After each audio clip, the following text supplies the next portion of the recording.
India's market news headquarters. Cutting-edge analysis. Influential insights. Market-moving intelligence. Broadcasting live from the CNBC-TV18 Motilal Oswal studios in Mumbai.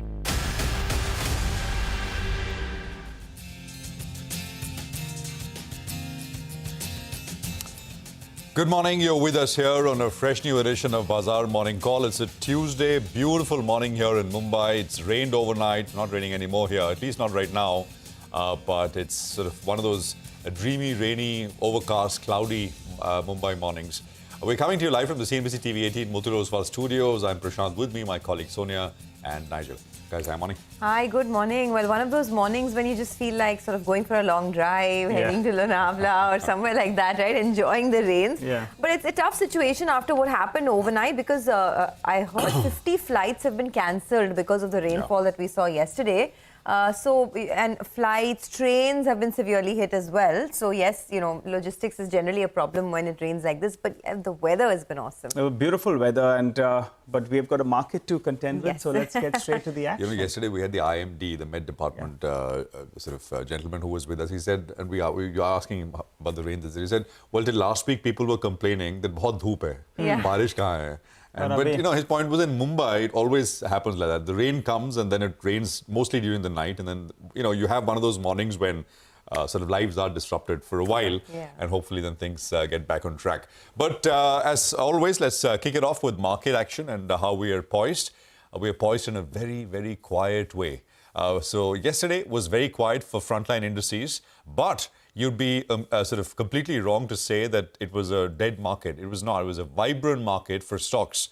You know, you looked at PSUs in the railway space, fertilizer space, and so much more, which was up and about. And really, I mean, under the surface, it was really bubbling with activity and action. And we'll talk more about that. So mid-caps, small caps, micro caps, really a market for those kind of stocks. While the Nifty did nothing very much, mid-caps were down, Bank Nifty pulled back a little bit, but it was quiet there at a headline level. Similar kind of session overnight as well. So very flat markets did nothing. Equities, fixed income, the dollar, all consolidated. So just to give you the bullet points, NASDAQ was up about a quarter. The 10-year yield was down 1 basis point. That's it. A basis point change. The dollar index absolutely flat. We're at about 105 levels on the dollar index as well. Oil prices, they've slipped a little bit. Oil prices now down to about $85.6 a barrel. And that was basically a pullback of about 1%. You know, we're going to look ahead in terms of the catalysts ahead.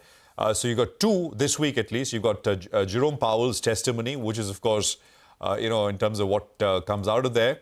I mean, you know, when I say catalysts, it could be dovish catalysts. I mean, just think about all the data we've got, all the commentary from Fed Chair Powell we've got, and other Fed officials. It's all kind of looking like they really all want to start to ease. And will more data support it? I mean, I think more likely than not. You've got the core CPI on Thursday. You got Powell's testimony, which will be watched. And of course, later in the week, you've got the big US bank earnings, which will kick off the Q2 earnings season out there in the US. The big week for earnings in the US is, of course, the week of the 22nd. So we'll see. Just to circle back to levels, at the index level, I think, I mean, it could be entirely reasonable to expect another quieter session. The supports come in at the hourly averages. The 40 hourly average is 24,211. And I think as long as that holds, I mean, I think you can kind of pass this off as a bit of a consolidation sideways kind of price action, which is reasonable after the very sharp run up. For the Nifty Bank, watch for 51,996 to hold. These are the very short-term support levels. Again, similar kind of view for the Nifty Bank as well. And of course, on the upside, a break above 53,357 will indicate that the market doesn't want to wait. It really wants to pull back right ahead. I think that perhaps is a little less likely. A little consolidation perhaps is in order as we look ahead into the earnings season here with TCS, etc., which will report this week. And of course, the budget, which is now the week after next on Tuesday, that is the 23rd. The Gift Nifty will come up on your screen to give you a sense of the start. There you have it, 10-point change. So it's a quiet start as far as the indication is concerned. Sonia. Absolutely, and quiet is good, right? I mean, we've been building onto our gains in a slow and steady way, and I think that's something that can continue.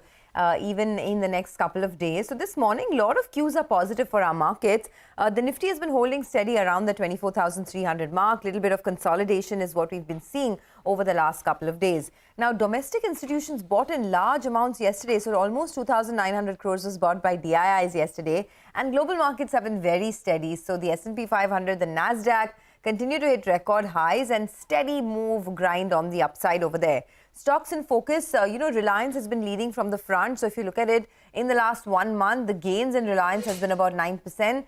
And of course, you also have a couple of others that will be in focus just for today. Brokerage Consumer is one of them. Remember yesterday, Marico and Dabur came out with their updates. Today, Brokerage Consumer could be in focus. The company has reported a high single-digit organic volume growth and a mid-single-digit value growth in the India business. So just keep tracking many of these rural plays. In the budget as well, there is expectation that there will be some relief to the middle class, lower middle class in terms of some tax boosts.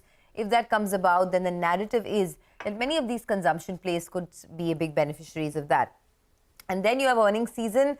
On Thursday, you have TCS. On Friday, you have HCL Tech. And once again, the big question that we're asking, are we at the end of the tech earnings downgrade cycle? If yes, then there could be some traction over there as well. But this morning looks like it's going to be a slightly positive start. We're going to build on to our gains. GIFT Nifty suggesting a mild green. Well, that's right, Sonia. I think the next couple of days, the tech sector will take a center stage. But in the near term, I think we'll be looking at stock-specific action. What did the FIs do for the second day running? Well, in fact, they went ahead and they unwound some positions. So they unwound close to around 8,000 contracts odd.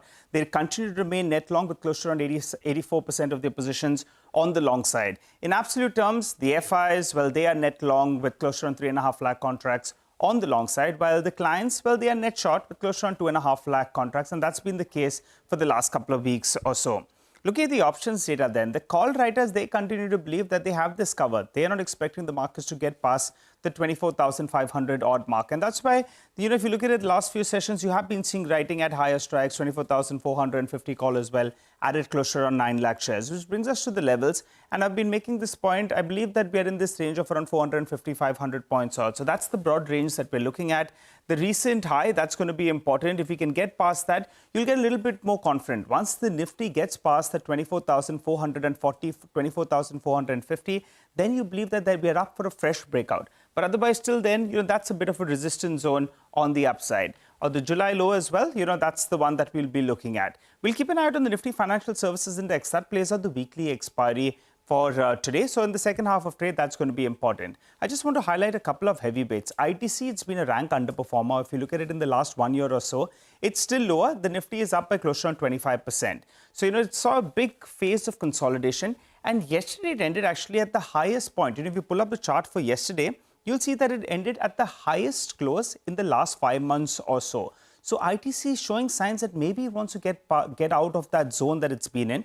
And also the delivery-based volumes was more than a crore shares yesterday. So we saw high volumes, a bit of a breakout on ITC. Let's see whether or not that can continue. And that's important because it's a larger weightage on the index. The other one we're looking at is HDFC Bank. You look at the 20 DMA, well, it's hovering around those lines. And yesterday, it ended mildly below those levels. So that's going to be very, very important. It's at a crucial juncture. You don't want it to break decisively. My gut is that maybe it takes some support at these levels, and then we can brace for a bit of a bounce. But HDFC Bank, an underperformer, that needs to come to the party to take the index higher. But as I said, it's going to be all about stocks. And the one that I'm looking at today is Chambal Fertilizer. Remember a month or so ago, we had highlighted RCF. And it seems this fertilizer pack got something going for it. Even in yesterday's trade, we saw a big move on Chambal Fertilizers. I don't know whether it's in anticipation of something coming out of the budget. That could be one factor that the street is looking forward to. The tariff season as well is expected to be good on volumes as well as demand. So that's going to be important. It moved up yesterday on large volumes. It saw a bit of a correction earlier in the month, but now it's moved up. And the traded volumes were higher. It was close to around 50% higher than what we see on an average. And yesterday, there was a fair bit of delivery as well. So fundamentally, things looking up for Chambal Fertilizers. We saw a fair bit of delivery-based volume. And also, you saw some long build-up. So I'll keep an eye out on this stock at around 500 rupees. That's where the 20 DMA is. That's important. It holds on to that level. But let's see where it goes from here. Okay, thanks a lot for that. Well, we have a long day ahead, so let's kickstart very quickly. On the equities front, first up, we have Mahesh Nandurkar of Jefferies, who says that a heavy election calendar has expectedly given way to increased populism at the state level. He says large states with elections have seen 25 to 45% non-capex expenditure jump over FY23 to 25 budgeted estimates at the cost of the fiscal.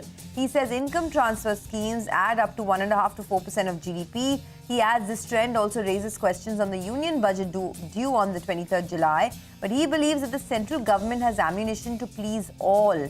He says this trend should be positive for two-wheelers, telecom, QSR and footwear companies. Okay, let's get you some money market views. Abhishek Goenka of India Forex and Asset Management says that the US labor market is showing signs of weakness. He says unemployment rate climbed above 4% for the first time in 30 months.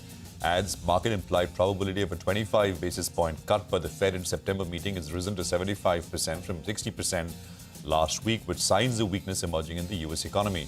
He says Fed Chair Powell's testimony and US June CPI print this week will be crucial. Goes on to say US yield curve has shifted lower and dollar has weakened overall. Rupee, however, continues to remain extremely range-bound and he expects it to trade in a range of between 82.7 to 83.7 to the dollar in the medium term. Okay, and on the bonds, Vishal Goenka of IndiaBonds.com says bond markets remain on firm footing as some index inclusion flows came through and also because of the lack of any significant macro data. He says all eyes are back on the CPI data this week from the US and India for further cues on direction. He expects the markets to be range-bound with the 10-year benchmark bond yield trading in a range of 6.97 to 7.02%. We have a lot of stock-specific action tracked for you in our special Top 10 segment. For the time being, we run you through the list. We look at MGL, Brokerage Consumer Products, Pithi Engineering, Utkarsh SFB and AG Infra. All of them will be reacting to positive news flow. Add to the list, Swan Energy. Well, on the flip side, you have Concor, Jupiter Wagons, Urja Global and Polyplex Corp that will be reacting to negative news flow. Okay, well, let's get Phu Khen Yap. He's Senior Investment Strategist at Standard Chartered Bank. He's joining us. Phu, great to have you with us here. Thank you for your time. Appreciate it. So we are getting into the earnings season here and in the US as well. Markets have done extremely well. There is the budget session here in India. A period of consolidation and just stock taking would be nice rather than, you know, the really up and up non-stop rally that we've had. Gives people a chance to think. Just your thoughts, are we likely to get it or you think we are in this broad up move which continues? Yeah, thanks. Thanks for having me. Look, I think in terms of the short-term consolidation, we do get a lot of investors as well looking for a kind of pullback before getting in. Look, it's hard to predict in the short term.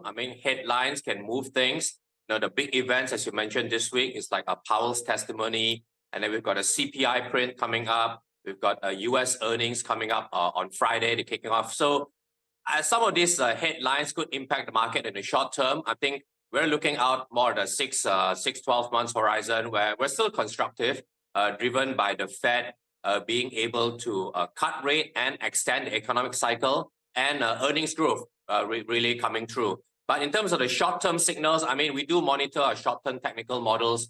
We do not see any signs of it being stretched and pulling back yet. But our view, like I say, is more in the 6 to 12 months where we're still constructive.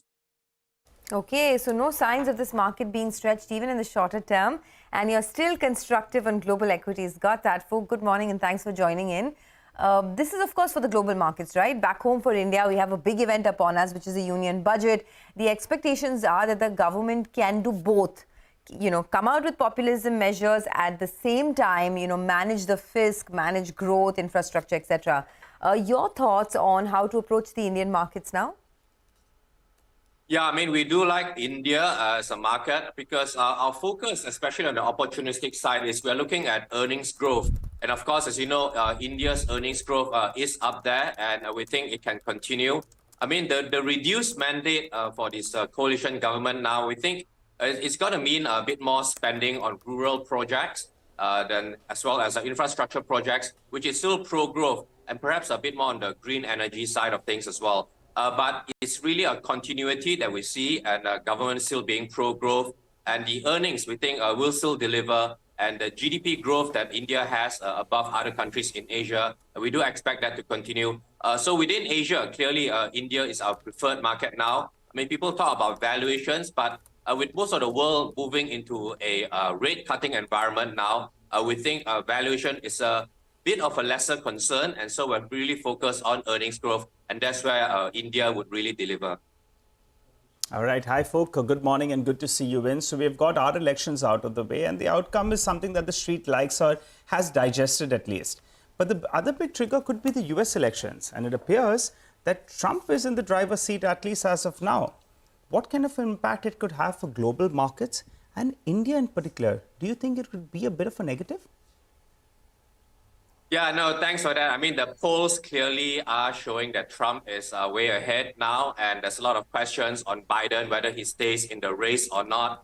And look, I think the market is already starting to price in some of the impact of what Trump coming into power could mean. Certainly, what we're concerned with really is any impact he might have on inflation in terms of the tariffs that he's talking about and the spending plans that he might have. That's really the concern, that the impacts on the policies could have an impact on the economics. Otherwise, the geopolitics, the impact tends to be short-lived. Look, in terms of the relations, I think it's clear that the opposition towards China will increase. I think in the past, towards India, it's been mixed or more on the friendly side, I would say. But the impact, I think, for US could be one, if higher yields lead to a slightly stronger dollar. Again, the stronger dollar could have some impact on emerging markets. As you know, stronger dollar tends to be a bit of a negative for emerging markets. But overall, I think in terms of the world going to a multipolar world and the opposition towards China, I think the relations that Trump has had, at least what he said in the past, towards India is a bit more constructive. But really looking at the dollar and the inflation impact on the US. Okay, Fook, we'll leave it at that. Thanks a lot for joining in and giving us your thoughts. We'll slip into a quick break on that note. On the other side of the break, we have plenty of stocks to talk about. Our entire research team will be joining in for the list of top 10 stocks. Stay tuned.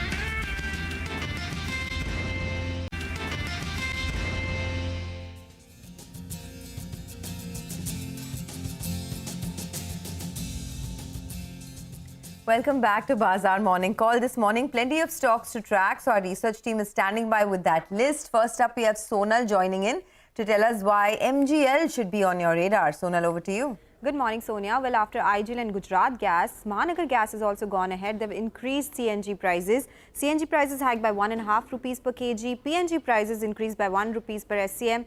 And the price now will be 75 rupees per kg for CNG and 48 rupees per SCM for your domestic gas. The company said that it is because of two reasons. First, the domestic gas allocation has been going down. Second, the imported gas prices, they have been increasing. For example, the spot LNG prices, they are up 11% on a month-on-month basis in the month of June at $12.6 per MMBTU. With this price hike, the gross margins coming at 17.9 rupees per SCM, which is the highest in the sector, and the stock also trades at cheaper valuations at 12 times FY25 EPS. So going with green on the stock today. Okay, all right. Thanks a lot for that, Sonal. Green for MGL, but Mangalam joins us to tell us about a couple of business updates that did come in. Hi, Mangalam. Morning. Godrej Consumer looked good, but I think Concord not so good. That's correct. So, if you look at Godrej Consumer, the company on an overall basis has flattish sales growth, double-digit constant currency growth. The reason why reported sales growth would be flat is largely because of the currency depreciation in Africa as well as Indonesia. Double-digit EBITDA growth is what the company is speaking about, and that's good because India organic volume growth would be high single-digit, and reported growth, including that of Raymond consumer business that they acquired, would be double-digit in volume and high single-digit in value itself. Indonesia, while it saw good volume growth and good constant currency sales growth, the depreciation impacted the reported growth. And in Africa as well, a high base and some one-off problems in South Africa led to weakness, but EBITDA growth out there is in strong double-digit as well. The only concern, has the stock priced this in already? Yesterday ended at the high point of trade as well, likely to open in the green today, but will be important to see whether it sees some profit taking or not. On Container Corp, they reported their volume growth just after the market closed, and out there as well, the EXIM volume growth came in at 3.3%, whereas domestic volume growth came in at 15%. This led the overall volume growth to be at 6%. But remember, at the end of the fourth quarter, the company had given an FY25 guidance of 15% volume growth for their EXIM business and overall volume growth to be 18 to 20%. This is for the entire year, but the start of this year has actually been much lower than what their entire year's guidance is. So it'll be very interesting to see where Concor trades today. My sense is opens in the red. All right, Mangalam, thanks very much for that. Well, let's move on to Abhishek now. He's got his eyes on Jupiter Wagons. Abhishek, morning. Morning, Prashant. So sources tell that, Jupiter Wagons has launched a QIP. The base issue size is about 500 crore, which can be upsized to 800 crore depending on the demand. So if you take a look at the indicative price, it's about 655.5 per share, which is at a discount of 9.5% to yesterday's closing price and about 5% discount to SEBI floor price. That is about 4.9% discount. So equity dilution based on the just base size, that is about 500 crores, it would be about 1.8%. And if it is upsized to 800 crores, then the equity dilution could be around 2.9%. Back to you. Okay, thanks a lot for that. So that is a couple of stocks that Abhishek is watching. But let's also talk about some more names, Pitti Engineering and Utkarsh Small Finance Bank. Why are you looking at those? Well, Sonia, CNBC-TV18 exclusive have been confirmed. We broke last week that Pitti Engineering will be looking to launch a QIP, and they have launched a QIP. So the issue size is about 360 crores. Issue price is about 1,054 per share. It is at a discount of 8.9% to yesterday's closing price. However, it remains at the SEBI floor price of 1,054.25 per share. So lock-in is about 90 days for the investors. BRLM is Motilal Oswal only, and sources do tell us that demand is pretty strong over there. Utkarsh Small Finance Bank, now RBI has approved the reappointment of Mr. Govind Singh as the MD and CEO of the bank. He's been at the helm of the bank for 7 years and 7 months. So this is a continuity wherein he gets extension of another 3 years to be running the bank as their MD and CEO. The reappointment has been confirmed with effect from 21st September 2024, and it's a rare instance these days. RBI has not been giving too much relaxation with respect to tenure of MDs, and Utkarsh Small Finance Bank MD has got a 3-year tenure. Back to you. Okay, thanks for that, Abhishek. Well, let's wind this down with Vivek, who's joining us to tell us some more stocks in the news. Morning, Vivek. Well, good morning. Quite a few stocks with news flow that's come in post-market hours yesterday. First on our list is HG Infra. Last couple of sessions, the company has been saying that it's been going ahead and setting up joint ventures to enter into the solar power equipment business. So yesterday, the company has entered into an MOU with a company known as Ultra Vibrant Solar Energy. Remember, Ultra Vibrant Solar Energy recently won solar projects from Jodhpur Vidyut Vitran Nigam Limited, and these particular projects were of almost 83 megawatts. So now what will happen is HG Infra will go ahead and take over these projects. The next stock on the radar is Urja Global. Some negative news flow there. The company is currently seeing search operations at its premises. This is under the CGST Act of 2017. The other stock on the radar, Polyplex Corporation. The company has updated the exchanges that it has gone ahead and stopped production at its manufacturing plant in Uttarakhand. This is due to very heavy rains. The company says, they're still estimating the loss, but they're also saying that they're fully insured for these particular losses. Swan Energy, a very interesting block deal took place in yesterday's trading session. Two BlackRock funds, so BlackRock Emerging Frontiers Market Fund picked up 0.7% stake, and Global Funds India picked up almost 0.58% stake over there.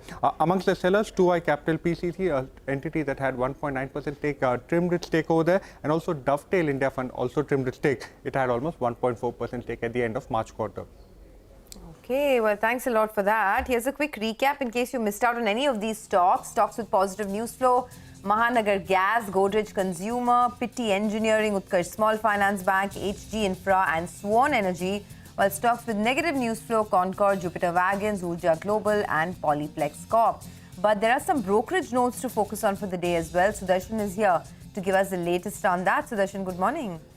Morning, Sonia. So two major notes have come in for oil and gas space. So first, Motilal Oswal maintains buy call on GAIL with a target of 260 per share, and it is a buy call on ONGC with a target of rupees 330 per share. Speaking about GAIL, it says it's a structural upturn marked by first improving volume growth outlook, and there is a potential for 10 to 12% tariff hikes in transmission business in H2 FY26, and completion of transmission petchem projects will boost ROE and ROC. ONGC, it forecasts rupees 4,040 crore of free cash flow in FY26. On ONGC, it says companies trading at 0.9x consolidated FY26 E price to book value, despite boasting consolidated FY26 ROE of 17.2%, and sharp re-rating in HPCL and other listed investments are key catalysts for ONGC. Next is CLSO Gas Company. It says global LNG markets have seen a surge in prices. Asian spot LNG prices are up 11% month on month in June 2024. Domestic consumption was up 20% year on year, and gas production was up 7%. But says consumption was largely met by big 33% rise in LNG imports. It says positive consumption trends points to a jump in volume for GAIL, GSPL and Petronet LNG. Citi has initiated coverage on FL India with a buy call and target is rupees 1600 per share. It says company is well positioned to benefit from recovery in mobile ad budgets, and ROE-focused M&A strategy should see business turnaround in large markets like USA, and it expects 20% top-line CAGR and 400 bips EBIT margin expansion over FY24-27. All right, so that's Sharon, good one. Thanks a lot for joining in and running us through all those brokerage notes. But let's turn our attention a little bit away from equity markets and focus on commodities. Manisha Gupta joins us to help us out with that. Morning, Manisha. Morning, Nigel. Thank you for that. Well, I'll start with the crude oil prices because they have slipped to a one-week lows. The Hurricane Beryl has been less damaging than expected at the Texas coast. Remember, various terminals and ports were shut ahead of its landfall, but we do understand that almost negligible damage is what we've seen on the facilities here. Also, senior U.S. officials in Egypt are there for ceasefire talks between Gaza and Israel, so markets have taken that premium off the markets as well. But yes, the elections in UK, France, Iran, on how are they going to impact policies and geopolitics going forward is something that crude watchers are looking for. We have seen the metal prices also see some pressure. Copper prices have seen some decline as well, trading 0.5% down in the Asian markets right now. You have rubber prices, which are trading at a 7-week lows right now. Even with the weakness in US dollar, it is the concerns about demand coming in from Asia that is weighing on many of these industrial commodities.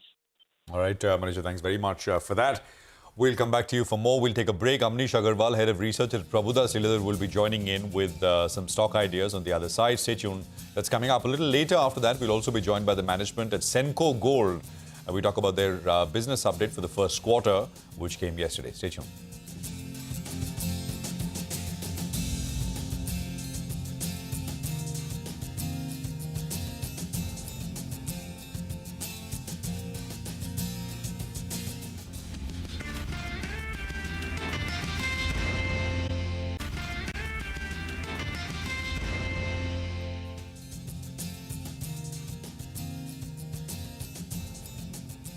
Welcome back. Hope you're having a good morning. Well, let's get straight to a CNBC-TV18 exclusive from the aviation space.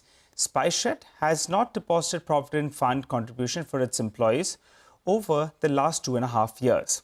According to the EFPO responding to an RTI query by CNBC-TV18, the EPFO has confirmed that the airline has not deposited dues all the way since January 2022. SpiceJet is yet to respond to a query from CNBC-TV18. CNBC-TV18's Madhya has more details on that. Well, Madhya, it's another instance of SpiceJet not paying its dues and more evidence of a cash crunch at the airline. Tell us more. Well, not depositing mandatory statutory dues is a clear sign that the airline is struggling with cash. We have been reporting on how the airline has been defaulting on various payments. CNBC-TV18 had also sought a response from SpiceJet on 28th May on the delay in PF deposits. We had sent this query after learning from sources that SpiceJet has not deposited PF since December 2021. The airline had denied the information in its reply and said it is regularly clearing the dues with a lag of few months. But now, according to the EPFO's reply to CNBC-TV18's RTI query, SpiceJet has not deposited dues since January 2022. pretty much confirming what we had learned from sources. EPFO said the last deposition period of PF contribution by the establishment is for the wage period January 2022 in respect of 11,581 employees.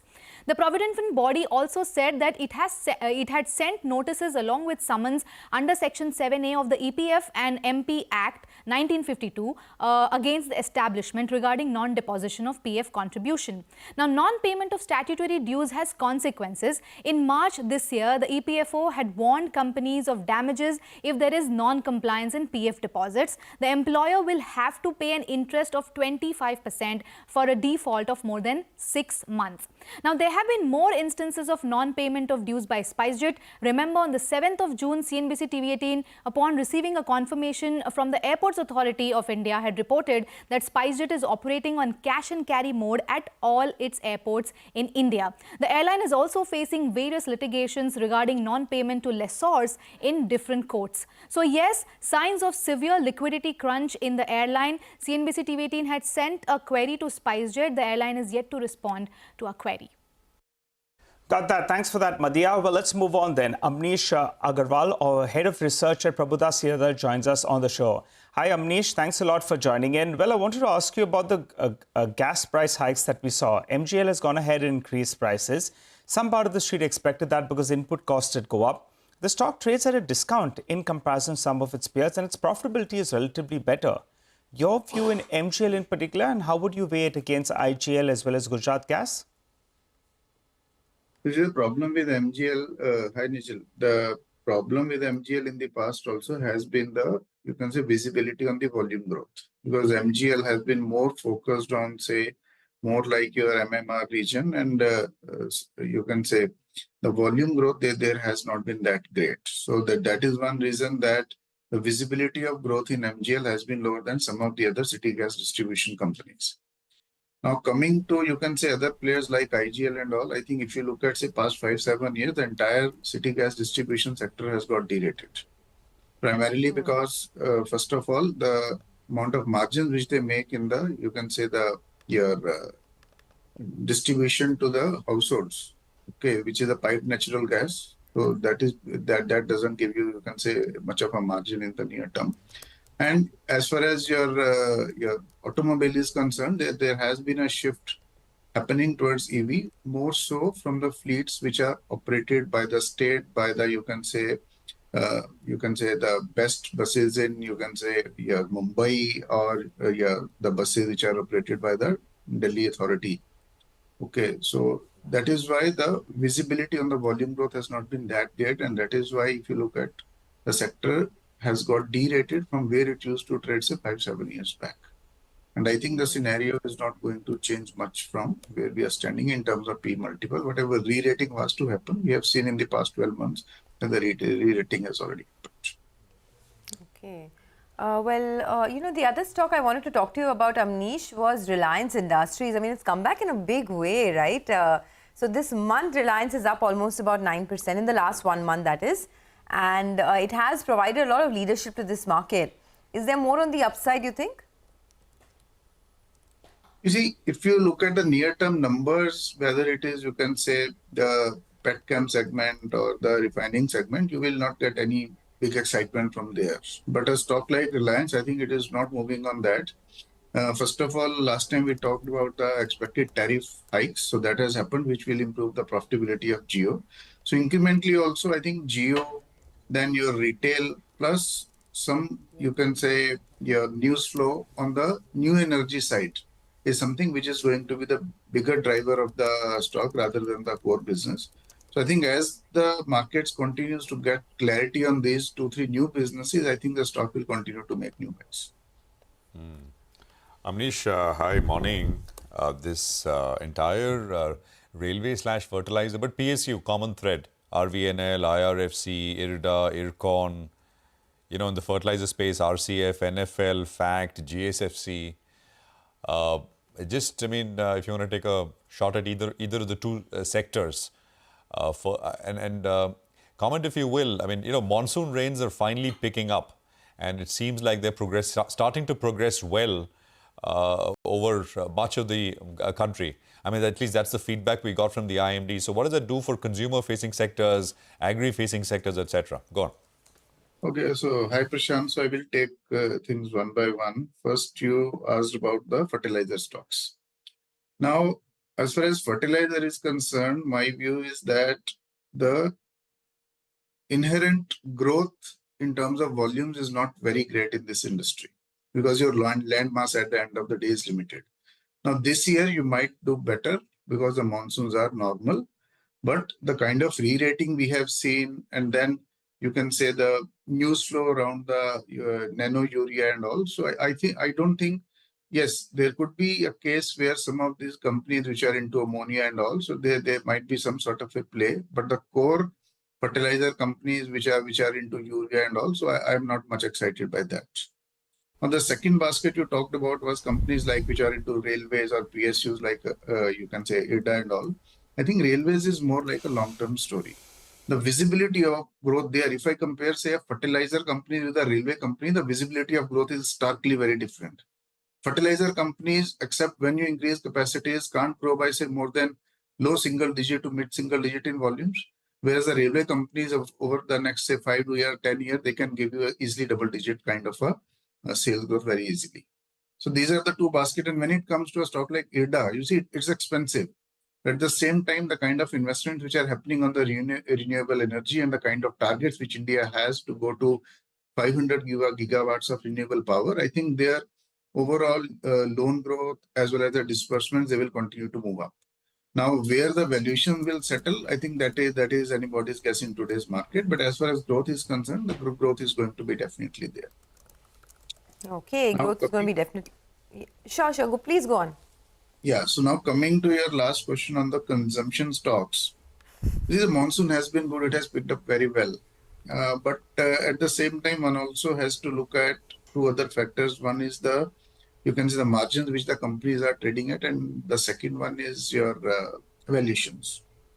Now, even if the growth rates pick up, I see a very limited possibility of very sharp increase in margins for most of the companies in the consumption space, more on the staple side.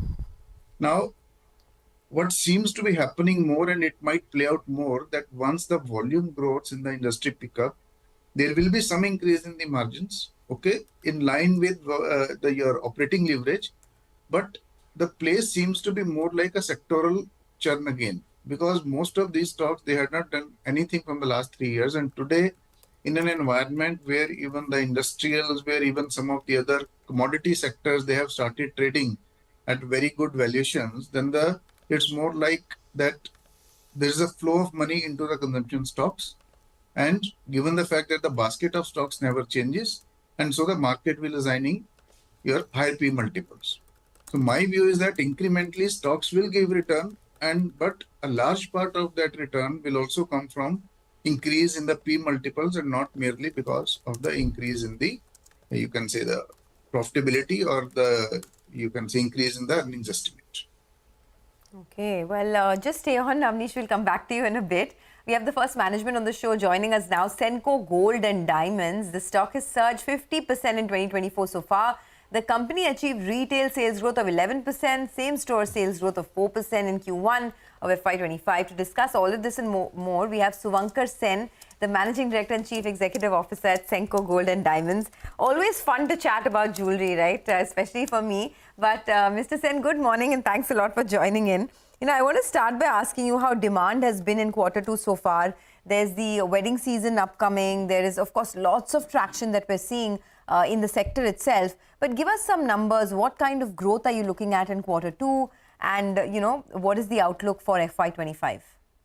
So if you really look at it, the first half of the year, in this financial year, the number of weddings are much lower compared to what we were seeing in the previous financial year, which is leading to, the kind of growth numbers that you have seen in the Q1 with the heat waves and, the elections in place and the lesser number of weddings that were there scheduled for Q1. So the growth has been on the lower side of, say, 9% overall and 11% for retail sales growth.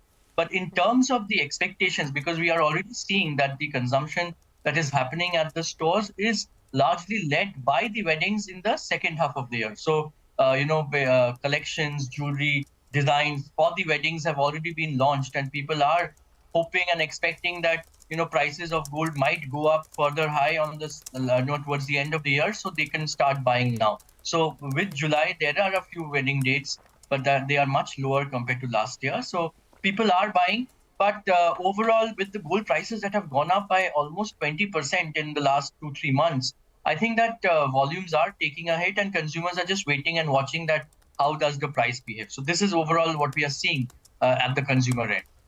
Okay. What about same-store sales growth? What are you looking at for the full year?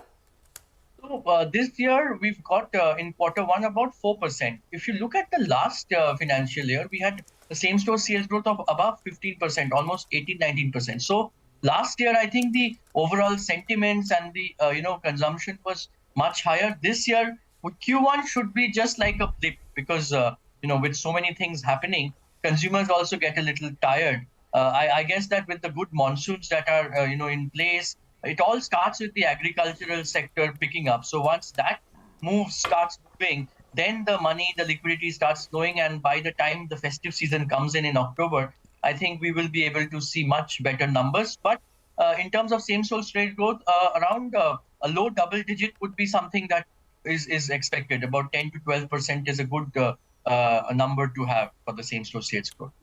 Got it. All right. Hi, Mr. Sen. Good morning and good to see you. Give us a sense about the studded sales ratio.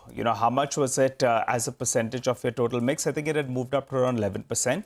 And also guide us with regard to your store additions for the year. In the first quarter, I think you've added close to around 6. What's the target for the year? So the target for the year is about 18 to 20 because there will be 10, 12 company-owned, company-operated stores and about 8 to 10 franchisees. So this is how we are looking at the overall numbers. So we've got 6 added in the first quarter, a few more will get added in the second quarter and then the third quarter. So we should be touching close to 20. And in terms of the studded ratio, it continues to remain the same, about 11 to 11.5%. Q1 overall, with the gold prices also moving up, I think consumers have been a little slow in terms of buying. So if you really look at the diamond sales, it has also been a little, under pressure. The Q1 has not seen so much of a diamond sale. So the growth has been very limited in the first quarter of the financial year. Mr. Sen, I just want to ask you on that store addition, why was retail higher than wholesale? In spite of opening up, new stores, was there some inventory correction? And are we likely to see that for a little bit longer? No, it's not like that. See, we have a business of exports as well. So overall, if you see that the retail has been higher, but last year Q1 was a Akshaya Tritiya year, and the Eid is also playing an important part in terms of the overall consumption of gold jewelry or diamond jewelry. So that because of the gold price, we have seen a lesser demand worldwide for the jewelry as well. That is the reason retail is looking higher than the overall sales of the business. Mr. Sen, hi, morning. Prashant here. I'm looking at some sort of estimates for the future, and analysts are modeling in a straight 20% kind of growth for this year. That's revenues, and next year, FY26. So you should, if you go by these estimates, you should be at about 7,600 crores by FY26, based on this run rate. So that seems reasonable to you. Also, margins are about 7.5%, more like. That should be broadly where you should be. Yes, that is how we are looking at the business. That every year, and if you look at the historical past as well, an 18 to 20% growth in terms of top line and also in terms of bottom line, which will take us towards a 7,500 crores to 8,000 crore by the end of FY26. So this will continue to happen. The number of stores will continue to get added. The same store sales growth will be about 10 to 12%. The franchisee business will continue to penetrate into the smaller towns. So we are seeing that in terms of the interest, the business people, the various traders, potential franchisees in the tier 2, 3, 4 towns are keen to have being associated with big brands. The aspiration of the consumers at the smaller towns is also growing up. It is only about utilizing the opportunity. So I believe that the kind of estimates that we have put in is very much achievable. So let's just, playing the devil's advocate, what are the risks according to you to this secular kind of growth, right? It's not just you. So if you look at between 2010 and 2020, we didn't have very many winners in this sector from a stock market perspective. But now, there's you and there's a few others. There used to be Titan and which of course made a lot of money. But now it's broadened out, the sector itself. What could be the risks going ahead as you see it? Could it be lab-grown diamonds? Could we reach an inflection point there suddenly, which disrupts a lot of things there? Competition. I was just reading that Bluestone has received another round of funding, taking its valuation to almost $1 billion. And there are so many other newer players in the area, very well funded, which can sustain sustain losses while they sort of expand. So just wanted your thoughts, sir. So the risk, one major risk for the sector has always been the gold price volatility, which creates certain quarters or certain years of lower growth compared to other years. So that will remain. If you look at this financial year, you have so many elections coming in. And if you look at the elections that have happened in UK, the kind of results that we have seen in France, it's all very unexpected. It's all very chaotic. Nothing is clear. In the month of November, the US elections will be in place. So there will be unexpected results or any kind of uncertainty that will lead to the volatility in the gold price, leading to consumers getting confused. So that will always remain an external market factor impacting the business. In terms of competition, yes, what we are seeing is that there is a shift happening from the unorganized to organized. So there are these efforts and endeavors by multiple companies to take a bigger chunk of the market share, and leading to higher discounts and a lot of attractive offers, which might have a downward pressure on the margins. But this is, I think, the major two risks. If you look at it really intrinsically, with the expansion of the business happening across the sector, we need to continuously develop, talented pool of team members, new generation people who are capable of handling the customers, the queries, and giving a great service to the customer. So these are more infrastructural back-end improvements that I think the sector overall needs to do. But in terms of the other part of it, the tailwind that we are seeing is that fact that consumers are preferring brands. They are wanting to be associated with organized sector, looking for better experiences, and that is where the kind of players that you're looking at, the names that you have seen, and the market has become much more widened. So that is the benefit that we are getting in terms of the customer outlook and the better experience that they're looking for. Okay. Just one point, the organized penetration of the sector would be upwards of 50%, Mr. Sen, right now? See, as per the CRISIL data that they had, it was around 40 to 50% compared to what it was maybe 5 years back. It was 25 to 30%. So there is a big change and a fast change happening. So that's how we would look at it. Maybe in the coming 2-3 years, as you said, that it will be moving towards 60%. All right, fair enough. Mr. Sen, thank you very much. Appreciate you joining in, and good speaking with you here on CNBC-TV18. Good luck. We'll take a break. We are going to be joined by Mitesh and Sudarshan with some technical trading ideas. Stay tuned, that's coming up.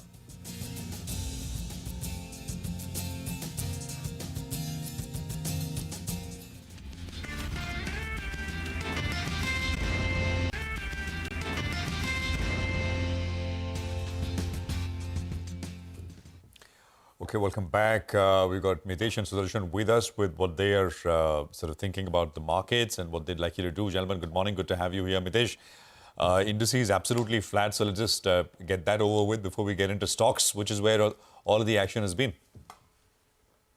So that's right, Prashant. In fact, yesterday also I spoke about the fact that very likely outcome of the current movement is that the markets and the indices will consolidate at higher levels.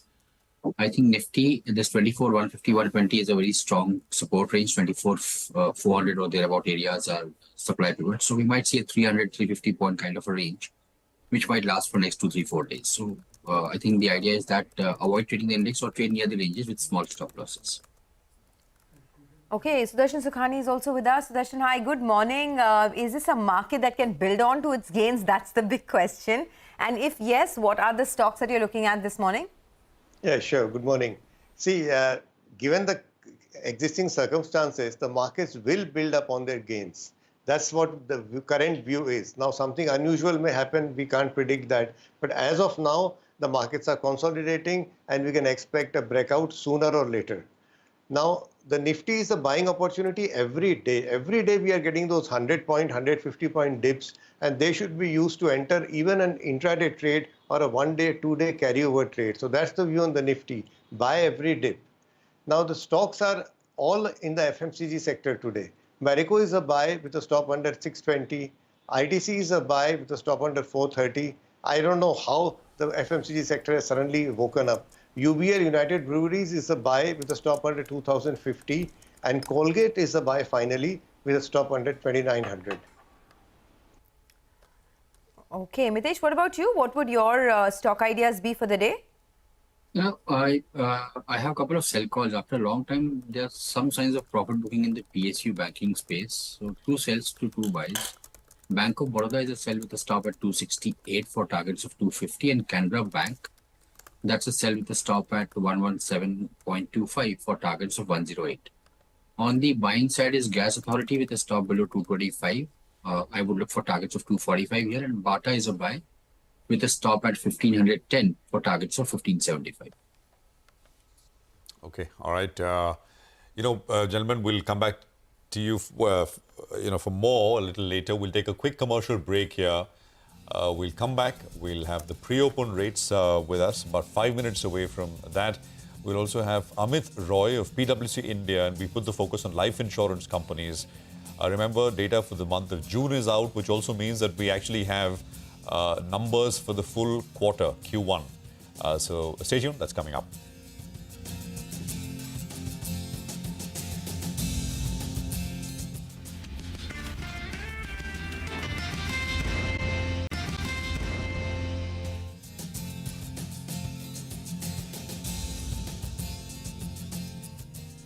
Welcome back. Well, we have, a couple of, I think a couple of minutes before the pre-opening rates kick in for the day. Looks like it's going to be a quiet one, but in the meantime, let's also get some F&O ideas out of the way. Sneha Seth, the derivative research analyst at Angel One, is joining us now. Sneha, hi, good morning and good speaking to you. This is a market that is sort of, testing our patience a bit. I mean, we're sitting at record highs, but we're unable to build on to our gains. What's the recommendation for today, and what are the stocks that you're looking at? A very good morning, Sonia. If you look at market, yes, the market looks strong. We have seen 24,000, 24,100 acting as a good base. But on the higher side, follow buying is missing. We are also seeing decent writing in 24,400, 500 call option. So it will be very important for Nifty to surpass 24,400, 500 zone, and then only we may see some momentum coming in. For now, we are seeing sector rotation going on, and one should be focusing on same. So in individual counters, I have a 2 buy call. The first one is ONGC. If we look at this counter, last 2 days, we have seen a very strong up move. On the charts front, we were seeing resistance around 290 to 92 zone for ONGC, and it has surpassed with decent volumes. Out of the money calls have also been quite active here. So I would recommend buying ONGC with a strict stop loss of around 292, and the target expected will be around 317. Apart from this, Lupin looks good from the pharma space. Again, this counter has the same structure, chart structure. This counter has been consolidating, and we have seen a breakout of this consolidation. So I expect Lupin also to go to show further strength, but recommend this counter with a strict stop loss of around 1725, and the target expected will be around 1857. Okay, thanks a lot, Sneha, for that. Well, that is the word coming in on the F&O space, but Amnish Agarwal is still with us. Amnish, since the big event is the budget, let's talk a little bit about that, right? Jefferies actually put out a very interesting note where they said that there could be a meaningful tax cut towards the middle class. And if that comes through, it's positive for discretionary stocks like e-commerce players, telecom players, retailers, consumer durables. So they've named names like, Nykaa, Bharti, Trent, etc. Do you think the run is done in many of these names, or ahead of the budget, are these still worth buying at this price? I would like to separate the two. As far as your budget is concerned, I am also hopeful that after a long time, there will be, you can say, some meaningful, you can say, rationalization of taxes, which could benefit the middle class. Now, as far as your stocks is concerned, if there is some, you can say, benefit which comes to the middle class, then definitely the consumption sector should do well, and it should be much more broad-based, even for two-wheelers, you can say your cars, okay, and many of these retailers. Yes, they will fall into that bracket. But will that result in further increase in growth rates? The answer is yes. But in the near term, yes, the P multiples can further go up. But in the medium to long term, is there scope for further re-rating of these stocks? I don't think so. All right. Amnish, ITC, after a very, very long while, yesterday it came back to life. In the last 1 year or so, the Nifty is up 25%. ITC, I think, is still down close to around 4%. And yesterday we saw the highest close in 5 months. Any view on the stock at around this 440 rupees? I think ITC is looking very promising to us because last quarter volumes in cigarettes were positive, and I believe that this quarter it should be again the same, which is, you can say, 1Q. Now, as we go along, see in the last particularly 2-3 quarters, they have been witnessing margin pressure in paper, in agri, even cigarette volumes for 1 quarter, they were on the negative side. So I think in terms of numbers, the things will start improving. Now, if there is no major tinkering of cigarette taxes in the budget, I think the way the entire consumption sector is going up, staple and all others, I think ITC at the current valuation and given the dividend deal, I think ITC definitely looks very good, and I won't be surprised that if it gives 10 to 15% return from these levels over the next year or so. I just want to put up Yes Bank, and where it left off yesterday. Just want to make a couple of points. So the stock was down, I think, about 3.5–4% in trade yesterday after, that furious move that it saw on Friday. On Friday, basically, it moved from 24 rupees to, 27 rupees. So that was a big move backed by very large volumes, and there is a lot of interest. Now, there was a story which essentially said that the RBI has given approval to for a 51% stake sale in Yes Bank, and that was essentially, I think, what got the street very excited, that the RBI sees Yes Bank as a special case. Remember, promoter holding is capped at 26% with banks. We reached out to our sources, and what we are given to understand essentially is that there is no such approval for people to be able to go up to 51%. SBI, which owns a significant chunk, that they've been looking to sort of sell. That is true, but that is a separate matter. I think why the street got excited with Yes Bank essentially is because of that the reports and the story that maybe there'll be a full 51% kind of stake sale which will happen in Yes Bank, and that we can sort of, confirm from our sources that there is no such approval which has really come true. So just wanted to make that point. It's a retail favorite. It's done well. And on Friday, it saw that large move really, which came through. So that's that. Let's just look at the Nifty as well in the pre-open session. I think, 3 minutes in, maybe take a look at the Nifty and then we'll move on. 18–19 points higher. 24,336 is where we're at. So yesterday, life insurance data came through for the month of June, and we sort of put the numbers out with Yash. We've got a discussion here. Guys. Absolutely, yes. In fact, there was a 15% year-on-year rise that we saw in premiums for the month of June. Leading companies like HDFC Life, ICICI Prudential Life contributed to this growth, and notable increases in their premiums and APE figures. So let's find out. Amit Roy, the partner and leader insurance and allied businesses at PwC India, joins us now to talk about that. Amit, thanks a lot for joining in. The premiums went up on an average about 15% year-on-year in this particular in this particular quarter. So I just wanted to understand from you, how has the overall life insurance industry done so far, and what do you see as the growth trajectory? The June business premiums for some of these larger companies like HDFC Life, etc., went up about 9–10%. So it's still in single digits there. But what is the expectation for the rest of the fiscal? I think it's not only a quarter performance. Some 5 things that these companies have been doing consistently for last about 3 to 4 years since the time that COVID set in. And those 5 things are investing on value-based deals, which is around tie-ups, which is around any major thing that they were doing. The second thing was digital transformation with customer at the center of everything. The third thing was in terms of innovation, whatever they were doing, much more customer-centric, and it was grounds up for a change rather than tops down. The fourth thing was investing on data, making it a real-time, customer-friendly, data-driven product and service decision, and not something which is only SOP-driven. And the fifth and the most important thing is talent development. I think combination of all these 5 things is making the space very, very exciting. And I believe that this kind of growth is possibly an indication of the headroom that the industry has for this country, the largest populated country in the world.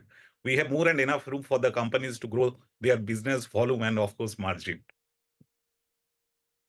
I'll come back to, of course, the industry overall, Amit, but I want to ask you what is going wrong with HDFC Life? Now, I'm just looking at it from, a pure stock market investor angle, right? And this is a query that we get asked almost every other day. The stock has done nothing for investors in 5 years. I was just looking at the chart of HDFC Life. 5 years ago, it was 500 rupees. Today, it's 620. And the market has, really grown since then. What is going wrong and what can HDFC Life do to sort of buttress that growth? Given the kind of position that we have as Big Four partners, we have limitations to talk about any specific stock, and I am not a market analyst per se. I will possibly talk about the generalist thing that there's nothing wrong with the companies that you see in the bourses today from the insurance side. It's just about how investors look at it or analysts look at it. If you talk about the industry as a whole, it's the most regulated industry where the proportion of the protection products are going up, which is good for the industry, which is good for the investor, good for the company. You would see that the most regulated companies are investing in technology, they're investing in distribution, they're making their products customer friendly. It sometimes happens that this is a technical industry where possibly the reports or the financials that come out for the common people on the public disclosure is not very user friendly, and which is why the new accounting norms like IFRS 17 or RBC is coming, so that a common person can also understand the nuances of a life insurance economics, and that will possibly make the stocks much more friendlier, and investor will find value in that. I would say it's a robust company, is doing well, and there's no cause of concern for this company like any others that you see in the bourses today. Okay, got it. That's a fair point. But, just coming back to the industry, right? Overall, if you look at it, the data suggests that the life insurance sector overall saw a growth of 20% in the APE in Q1, and the private sector has grown at 24%. Is this a run rate, this growth run rate, something that you see through the course of the fiscal? I will say if you talk about the CAGR of last 5 years, that would be a better, better thing to look at. If you see that the life industry has grown by more than 10%, which itself on a CAGR growth is very impressive. We are 10th largest market as far as insurance grows. I believe with the kind of growth rate that you see, if it continues to be in double digit, where I am very bullish about, this will be 6th largest life insurance or insurance market in the world. That's an exciting thing. See, 3 pillars are actually working for the industry. One is obviously you see the clarion call of government that insurance for all by 2047. The second is the regulation changes, which are extremely friendly for the industry. Probably for the first time last 3 years, we have seen so much of positive regulations, helping the industry for growth, for investment, for new players to come in. Third, and the most important thing, the amount of data which is now available for the players, that makes their underwriting easier, that makes their decision making easier, and customers are getting something which is much needed, which is something that they can create for themselves. This combination of these three things will definitely fuel the growth. And we are a growing country with very young population. So obviously the industry will continue to do well. Okay, Amit, we will leave it at that. Thank you so much for joining us. Appreciate your time here and talking about the industry and the way forward. So that is the life insurance industry overall done pretty well. And, they say, Amit saying that things could get better going forward. But let's do one thing. Let's get a quick handle on what's happening, in the pre-opening rates right now. It's 9:10, so we're going to get some 9:10 calls going. The pre-opening rate suggests a mildly positive start, 30 points in the green for the Nifty. Sensex up about 15 odd points. Sudarshan is back with us. Sudarshan, what's the big call at 9:10? Well, IDC is a buying opportunity with a stop under 430. Okay, and Mitesh, what about you? After a long time, I'll go with a sell call on Bank of Baroda. Keep a stop at about 268.5. Look for targets of below 250. Okay. Okay, all right. Mitesh, I just wanted to ask you about, yesterday we saw RCF that moved very, very well. I think around 45 days or so, we were highlighting the kind of delivery you were saying, the way the stock was moving. It's done quite well from there. But now, Chambal as well yesterday, it moved higher on very, very large volumes. On the charts, how's it looking? I think the entire fertilizer sector is looking good, and the top stocks which are like Chambal, RCF and GSFC. So I think there's good momentum over here. RCF, I am looking at targets in excess of around 255. Chambal, it's met the first target which I had, which was around 560 a few days back. But I think after that pullback in the last few days, it's picked up again. So it should get past the highs of 560 and head towards 580, 585. Okay, well, the space that everyone is focusing on is IT, because come Thursday, we will have the first of the IT numbers in terms of earnings, right, on our screen. So Reema's here to tell us why you should keep them on your radar. Reema, over to you. Thanks so much for that. So today, I'm not talking about the IT services company, but more the engineering and R&D companies, because Bernstein has expanded their coverage by adding engineering services companies like Persistent, KPIT, Coforge and Tata Elxsi. They have an outperform rating on Persistent and KPIT. On Coforge, it's a market rating, neutral. Though on Tata Elxsi, they have an underperform rating. So on Persistent, they're saying that, this is a company which works with global giants like Microsoft, Salesforce. They've shown growth leadership with more than a 20% top-line growth and margin expansion, which is why Bernstein has an overweight rating and a target price of 5,920. On KPIT Tech, they're saying that this company, since its IPO in 2019, has seen a growth of 50% CAGR. It's a dominant player in auto services across electrification, ADAS and electronics. They've serviced large OEMs like BMW, General Motors, Cummins. On Tata Elxsi, though, they have an underperformed call because they're saying the company, compared to peers, has delivered the slowest growth for the last 5 years. Revenue concentration is a risk. The top 5 clients account for 44% of the revenues, and the stock is expensive at 50 times. So Bernstein call is outperform on Persistent KPIT, neutral or market rating on Coforge, underperform on Tata Elxsi. But that said, Citi has a contra call coming in on Persistent. So they've opened a 30-day catalyst watch with a sell call. They're saying, one, the stock has outperformed the Nifty IT in the last 1 month by nearly 17%. Yes, Q1 will be strong, but there will be a decline in margins. The outperformance that we've seen factors in, the outperformance factors in a strong growth, and the valuations today are expensive. So Citi has a 30-day catalyst watch on Persistent with a sell call. Back to you. All right, Reema, thanks very much for that. What are the standout brokerage notes? Nimish is standing by with that. Nimish, morning. Hi, morning, Prashant. Today's standout is on Dr. Lal Path Labs. Interestingly, ahead of the Q1 earnings, UBS has gone ahead and raised the target price on the stock to 3,500 versus 2,900 earlier. They have a buy rating on the stock in which ways. They believe that the market concerns of lower patients volume growth, which was minus 1.5% in FY23 and just 2.6% in FY24. Those concerns are likely to fade as the company is likely to report 6 to 7% patients growth going forward. In fact, the faster growth in tier 3 cities means that they're gaining market share and they can go deeper. In fact, further they add that improving profitability is likely to flow back into the growth for the company. So that's the reason why they've raised the earnings estimate for FY25 and FY26 by 6 to 7%, and hence they've raised the target price as well now to 3,500 versus 2,900 earlier on Dr. Lal Pathlabs. Nimesh, thanks very much for that. You know, just two more names. If you can pull up CESC, there seems to be a tariff adjustment which has taken place for CESC. So we'll see what the sort of, the pre-open is for that one, and maybe look at something like a Maruti as well, where I mean, there are reports which indicate that the Uttar Pradesh government has waived off registration sort of for hybrid vehicles. Maruti, of course, is pretty big in hybrid vehicles, so we'll look at those two names as well as we start. Nifty is starting about, 20 points higher. 24,335 is where the Nifty is at. It's a flattish to slightly higher start. The Nifty Bank is up 50 points, 70 now, so picking up a little bit of pace, 52,500 on the Nifty Bank. Mid-cap index is up about 335, and I think you've got the small-cap index, which is also starting higher. So this is a better start, at least on the frontline indices, as compared to what you had over the last two trading sessions now.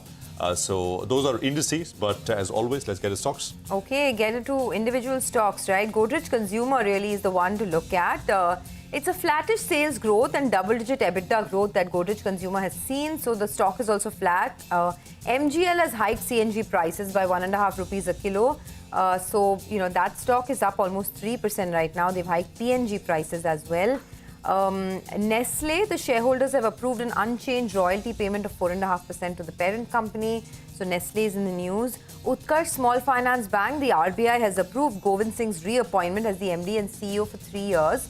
So Utkarsh Small Finance Bank is up almost 1%. Inox Wind has bagged a 200 megawatt order for its latest wind turbine generator. Pitti Engineering has launched a 360 crore QIP with the floor price at 1,054. So keep an eye out on that. On the downside, Concor has seen its domestic volume growth of 15% and EXIM growth at 3.3% in Q1. Jupiter Wagons has launched that 800 crore QIP, so with the indicative price of 655 rupees, so keep an eye out on that. And a couple of others like Polyplex, the production at its manufacturing plant in Uttarakhand was suspended because of the rainfall. So Polyplex could be slightly soft, but not too much actually. But it's good to see the market really picking up pace. Sensex holding well above 80,100. And the Nifty now, look at that, 40 points higher. Good start in the green. Well, that's right. Good start in the green. We'll keep an eye out on the 24,440 odd mark. That seems to be a bit of resistance zone. That's on the headline index. But a few stocks that are moving around from the broader markets. LT Foods and KRBL, I don't know what's happened there. But both those two stocks, they're some of the biggest gainers and the volumes are rather large. So we'll try to, pull in one of these managements. Pull up KRBL as well, LT Foods as well as KRBL. Massive move is what we're seeing on both those two stocks. HPL Power, well, there was an analyst meet. They earlier were guiding for around 2,300 crores of revenues. They've cut it by close to 200 crores. Now they're talking about 2,100 crores. So that explains why that stock is down by close to around 2.5%. They say they'll hold on to margins of around 19% though. Affle India. Citi has initiated coverage, buy rating, target price at 1,600 rupees. They believe that the company is positively leveraged to digital ad spends. So that's why they have this big target price out there, and that stock is up close to around 6%. Swan Energy, we saw a large trade that took place yesterday. BlackRock Global Funds India as well as BlackRock Emerging Frontiers Master Fund. Together, they had acquired close to 1.3% stake in the company. So that's why, in fact, BlackRock making an entry out there. The street likes it, was up 5%, is up 5% today. Patel Engineering, that's another stock that's bouncing back today. Yesterday, it was down close to 10%. Today, it's mildly in the green with a gain of close to around 3% odd. A couple of other notable movers. Well, you have Crompton that's up close to 3%. It's a good start for Crompton. And RCF that was up close to 10% yesterday.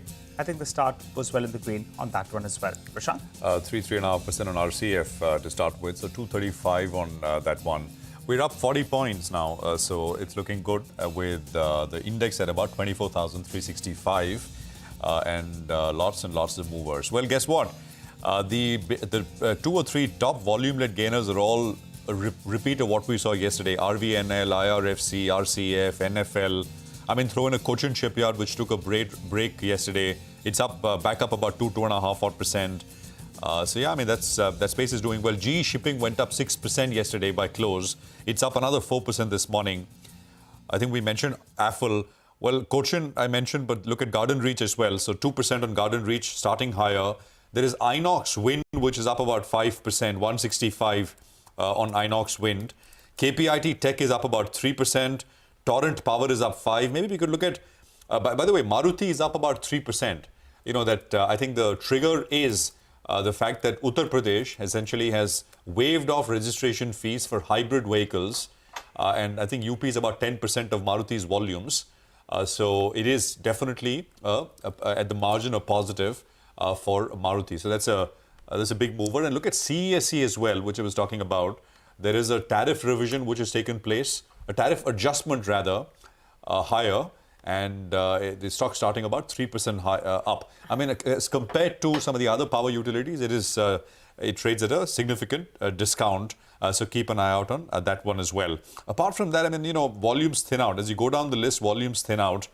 But just to spot one or two names, Paytm, which had a big 10% surge yesterday, is pulling back 3%. And I think Jupiter Wagons, we were highlighting that in the morning, 3% lower. BEML is down about 1.7%, but these are all reversals after yesterday's sharp surge. Shakti Pumps was down about 5% yesterday, and this morning it is down about 4% or so as well. So this is, overall what you have going on. We have Anand Shah, who's joining us now, head of PMS and AIF investments at ICICI Prudential Asset Management Company. Anand, good to have you with us here. Thank you very much for your time.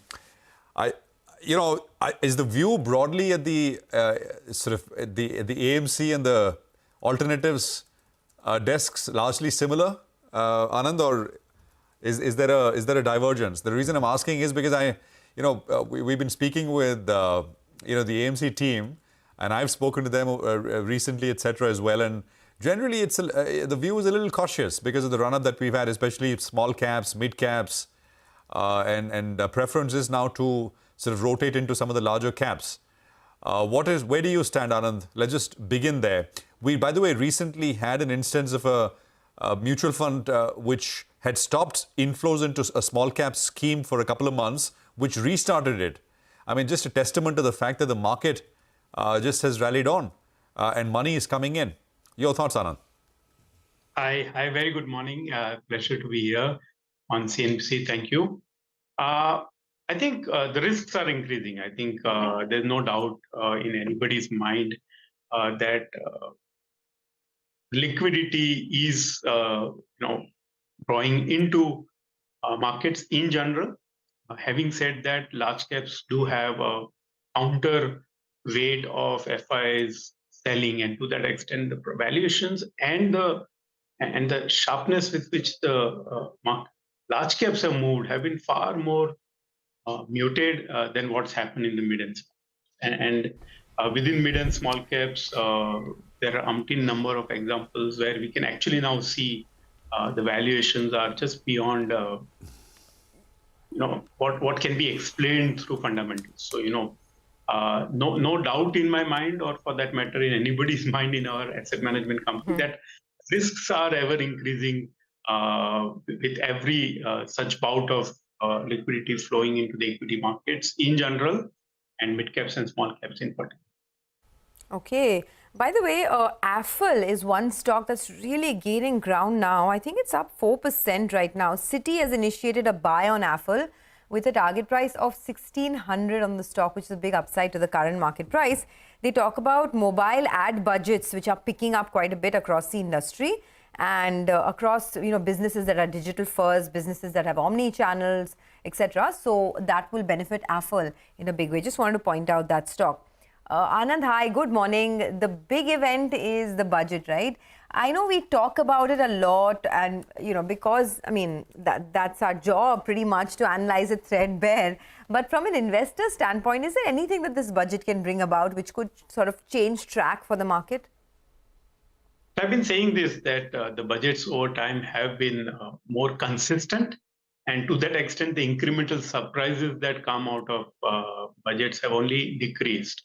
And we believe there is more continuity of policies, more continuity of governance, or the direction of the economy would not change or alter significantly. Albeit, yes, we are looking at a couple of things which particularly for middle class, we can have some bit of simplification of the tax. Definitely, that's one of that, and that also means that you might see a lower tax rate to support the weakness that we have been seeing in the consumption at the bottom of the pyramid. So I think there will be some bit, but on a broader level, I don't see the investments on infrastructure, the investments or the PLI benefits coming into further induce manufacturing, support the housing. I think this would be the pillars. Urban infrastructure, supporting housing, and supporting manufacturing, because all these three has a lot of potential to create jobs at the bottom of the pyramid. Because once we are able to sustainably do that, do more urbanization, then the consumption will anyways pick up. So I'm not too worried about consumption as long as we continue to invest in these three segments of the market which are generating jobs. Hi Anand, good morning. And a couple of notes believe that the central government has enough ammunition to please all. So let's hope that is the case. We'll know in the next couple of weeks or so. Well, a sector that's gone quiet actually in the last 1 month or so is the steel, the ferrous space. Steel, stainless steel. There's a lot of buoyancy, and suddenly the talk has gone quiet, and maybe monsoons, a bit of a slowdown in China as well. Now you have some holding. I think you'll have Tata Steel in there. You'll have a couple of those smaller players as well, the tier 2, so to call it, Godavari Power and Ispat, Sarda as well, and Jindal Stainless. What is your view on this space? You'll have got in at the right time, but now what's your view? Do you believe that what you're expecting is coming to play, or do you think some of these stocks have run ahead of themselves? So if you see broadly, we are both positive on both ferrous as well as non-ferrous, but it's not, we all understand it's cyclical, and to that extent, there will be bouts of performance and underperformance. The way we are looking at differently this time is we want to be investors here. And when I'm saying we want to be investors, what I meant is we want to stay and give a lot of time to this sector and these companies because we're seeing something externally changing. As China becomes more prosperous, so China is the largest consumer of metals as well as the largest producer and the largest exporter of metal in general, particularly steel.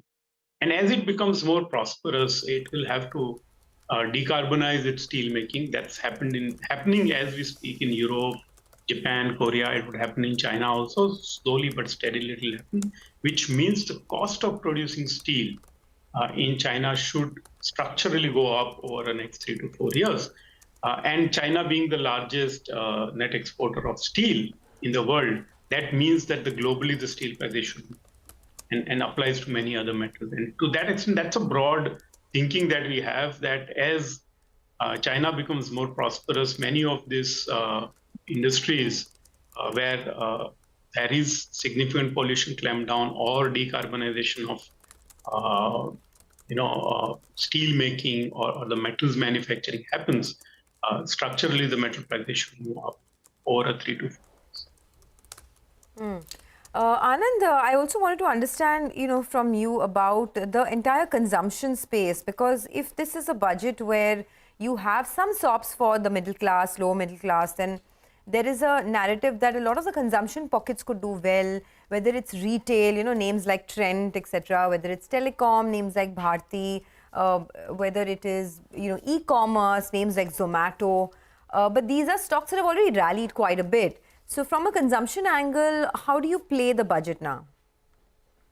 So I think it's a most tricky one. Consumption is everybody's favorite, especially pre-2020. If you see, a large part of the rally was only in B2C stocks.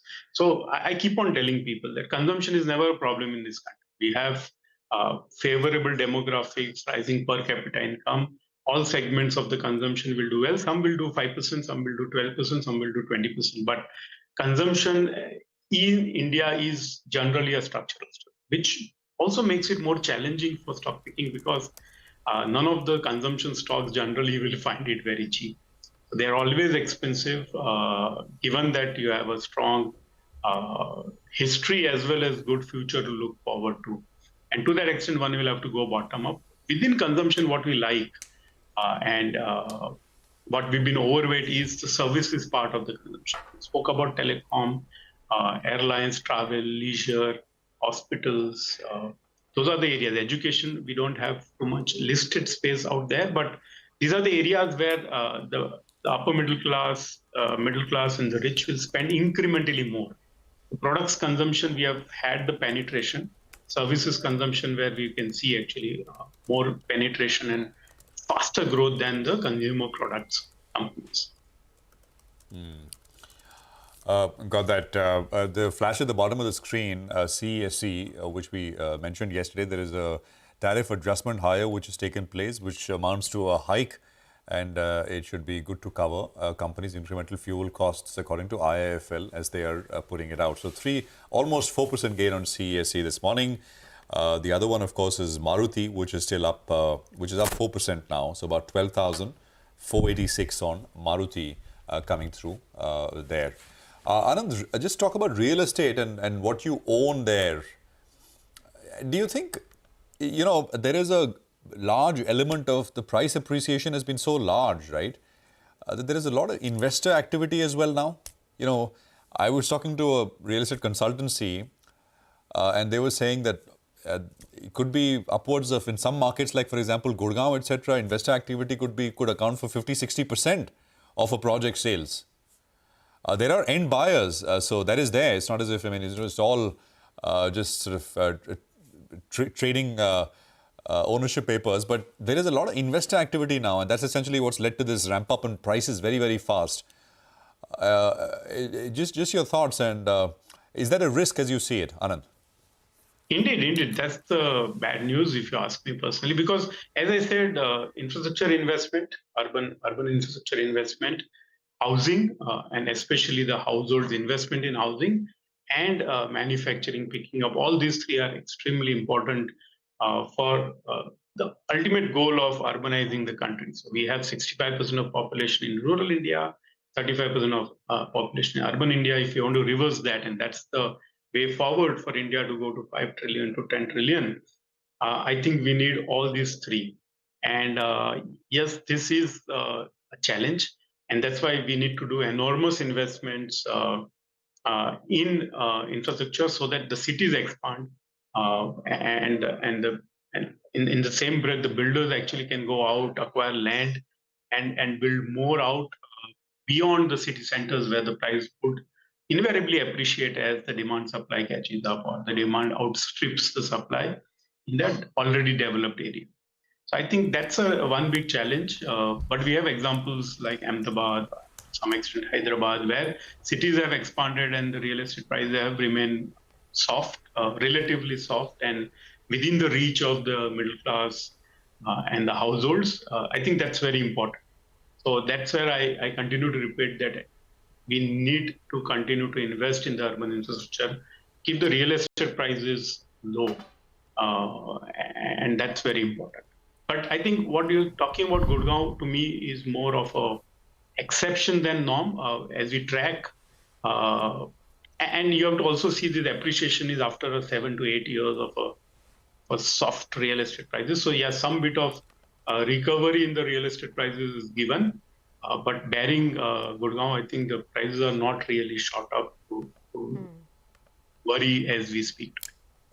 Okay. Anand, thanks a lot for joining in and all the best. We'll, of course, touch base with you again post the budget.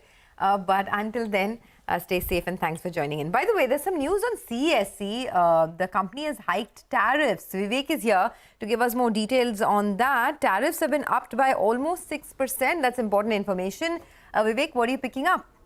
Well, that's right. So what actually happened is that CSC, which basically operates as far as West Bengal is concerned, this is for the Kolkata circle that we are talking about. The company for a long period of time was actually grappling with much higher costs, and this is something they were unable to recover. The company has had, two major asks as far as increasing tariffs were concerned. Number one was actually increasing the power tariffs, and number two was trying to go ahead and recover the incremental variable costs that they were facing. So now, as far as the month of June is concerned, we've analyzed the bills. What actually happened is that the company, since June, has started to levy a fuel adjustment charge to its consumers. What is the quantum of this fuel adjustment charge? It is 40 paise per unit, which effectively means that the tariff for the month of June has been hiked by 5.7%. IIFL, in a sales note, has actually gone ahead and mentioned and given, what will be the impact. Number one, they are saying this should be able to cover CSE's incremental fuel costs and ensure complete cost recovery. Also, they are saying the accumulated regulated assets stay at 3,000 crore to 3,500 crore and will be recovered gradually along with the regulatory approval. They are saying from the stock's perspective, it is a significant development. Remember, the stock trades at a steep discount to Torrent Power, Tata Power as well as Adani Power, and this particular development can help the company's valuation go ahead and get narrowed down to its peer set. So significant development as far as CSE is concerned, not a tariff hike, but a fuel adjustment charge to help recover the cost that the company has been incurring. All right, thanks a lot for that. Vivek explains why the stock opened up, gap up, and it's holding on to those gains of around 5.5%, holding on to those gains strong and massive volumes on that counter. Well, let's turn our attention to KIMS. The hospital major recently entered into a lease agreement for a super specialty hospital in Bengaluru. It also entered into an agreement for taking land on a 99-year lease for a new hospital in Thane. That was for around 500 crore rupees. To discuss this, how the occupancy trends, expansion plans, and what do they expect from the upcoming budget? Well, we have with us Dr. Bhaskara Rao, the CMD of KIMS, who joins us on the show. Hi, Dr. Rao. Good morning, and thanks a lot for joining in. Well, take us through the first piece of news, the lease you have gotten into with the super specialty, for the super specialty hospital in Bengaluru. Could you give us the timelines? What is the potential revenues from this particular hospital? The one which we have taken in Pests on a long lease, yes. We are about to start by the third to fourth quarter of this year. And almost it will be done by next 6 months. And we are very happy that we are getting on a lease and a revenue share model with a asset-light model. So we have a good track on the doctors who are showing interest to join into our group. With that, I think we will be doing very well as we anticipated. And there is a lot more gap in that micro market. So we hope we will definitely do very well. You want to give us any numbers, potential revenue, sir? So it will be definitely, it's very early to stage once we start and the type of consultants which we are going to do. Maybe what we are looking is in the first year, less than a year, we will be break even in our financials are concerned. Both EBITDA zero or maybe EBITDA positive, may not require a good heavy loss funding in the first year itself. That's what our aim. Right. No, this is, so Mr. Rao, hi, morning, Prashant here. Yeah, so you were also working on new hospitals. I mean, there was a 400-bed hospital in Bangalore, which this is different, right? I mean, the one that you're talking about now. Yes, there is two. One is in the Electronic City, which I was talking to about this. Yeah. Yes, there is a education institution. They started a medical college. In that, we have about 400 beds, a super specialty block we have taken on a revenue share basis. With that, because it is becoming an asset-light model, and we are very, very confident that we can able to deliver what we are anticipating. And as I mentioned, that in the first year itself will be EBITDA positive. Second one, we are starting in Mahadevapuram, that is in Soul Space, which we have taken a building, and that is also going to commence from first of last quarter of this financial year. And we are very, very confident that that is also going to do very well because the consultants are showing a lot more interest in this group, and the doctors' participation in the asset also will give them a good incentive basis to join and stay back and feel that is their own hospital. So with that, right. Both the units in Bangalore, we are very, very confident that in the first year itself we will be break even.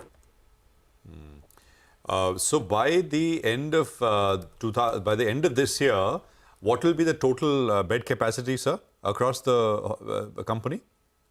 So as of now, the 3,000, maybe another 1,500 beds we are going to add.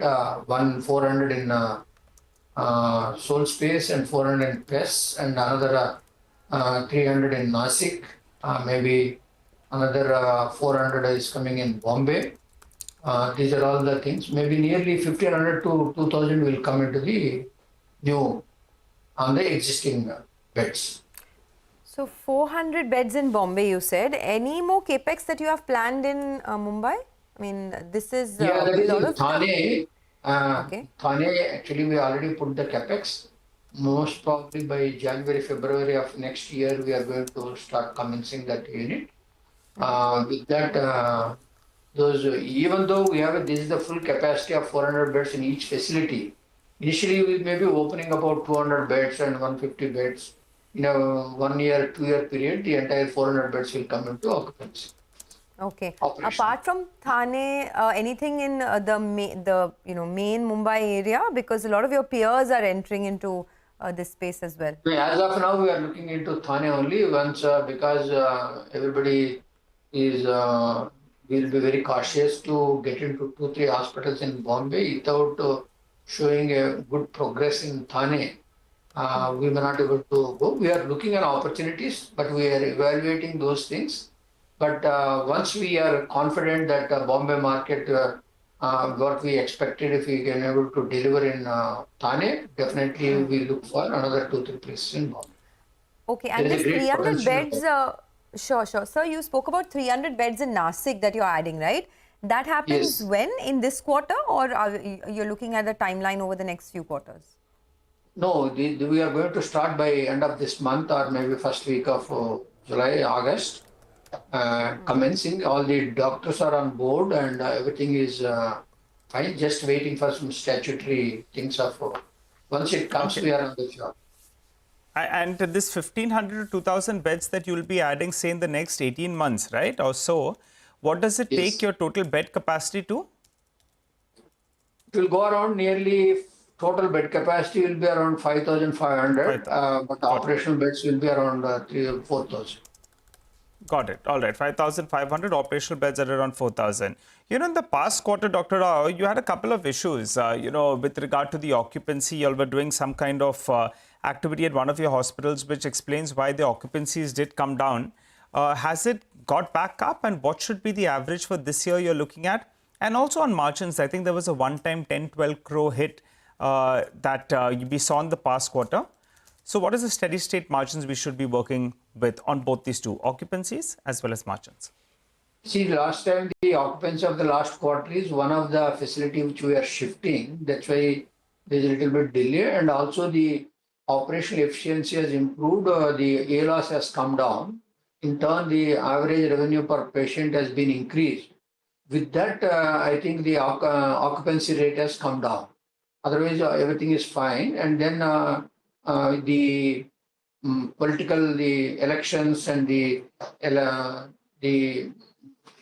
rainfall in Andhra, which disturbed a little bit. I think right now, whatever is the one-time expenditure, because all these things we are recruiting people in the management and all, we are putting on to KIMS main listed company.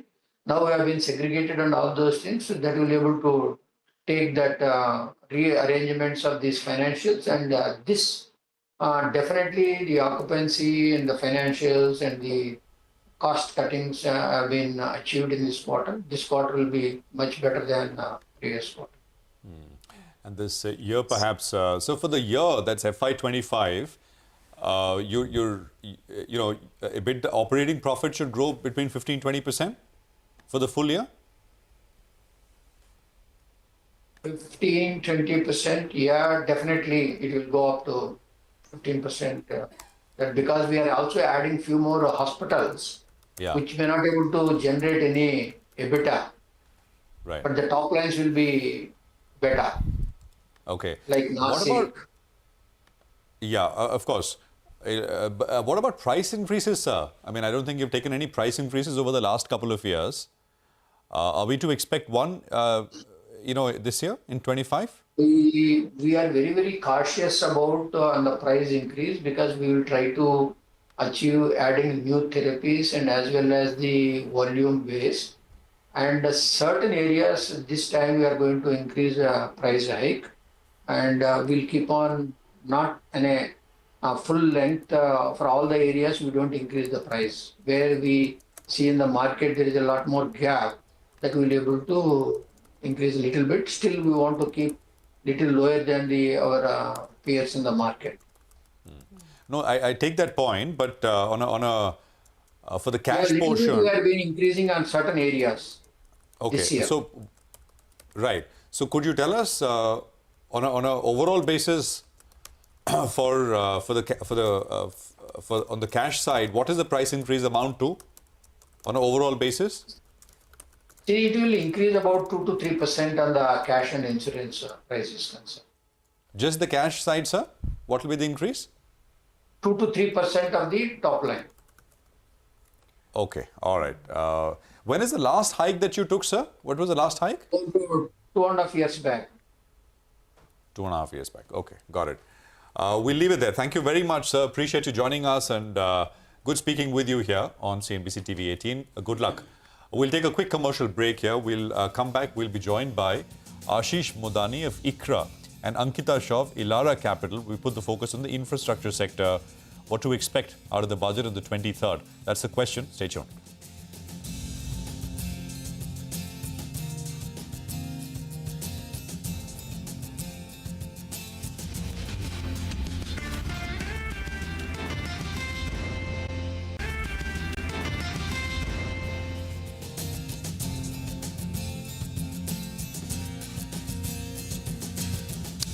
Welcome back. Well, the final budget for 2024-25 will be presented on July 23rd. To decode what are the key expectations from the infra space, we have with us Ashish Modani, Senior Vice President and Co-Group Head Corporate Ratings at ICRA, as well as Ankita Shah of Elara Capital.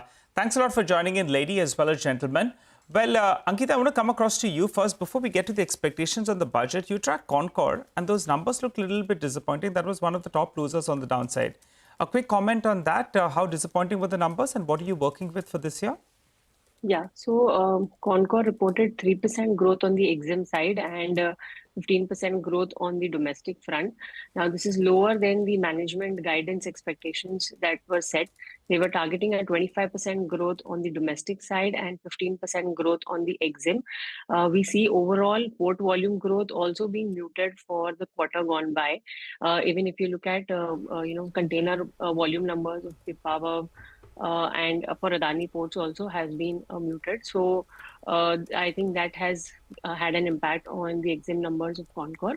But we believe this could pick up in the second half of the year, given that GNPT is expected to get connected in the second half of the year. And Concor could be a beneficiary because they have nearly 70% market share at GNPT. And there the rail coefficient is low at 18%. And post the DFC getting connected, the expectation is that the rail coefficient will jump double to 30%. So obviously the larger market share beneficiary, that is Concor, will definitely benefit out of it. So I think the growth will pick up from second half. Okay, all right. So past quarter was disappointing, but you're saying that going ahead, you have various triggers in place where things will improve. All right, so that's about Concor. Let's focus on the infra space then. Hi, Ashish. Good morning and good to see you in. Ashish, I wanted to ask you about the railway space. You know, from a stock market perspective, a lot of stocks have been doing well, anticipating better times. From a stock price point of view, maybe majority of the good news is in the price. But in the near term, the budget is going to be important. So give us a few numbers that we should be tracking in terms of railway budgets. You know, what were they? How do you expect them to pan out? If you look at the last interim budget, the overall hike that was there, that was pretty modest.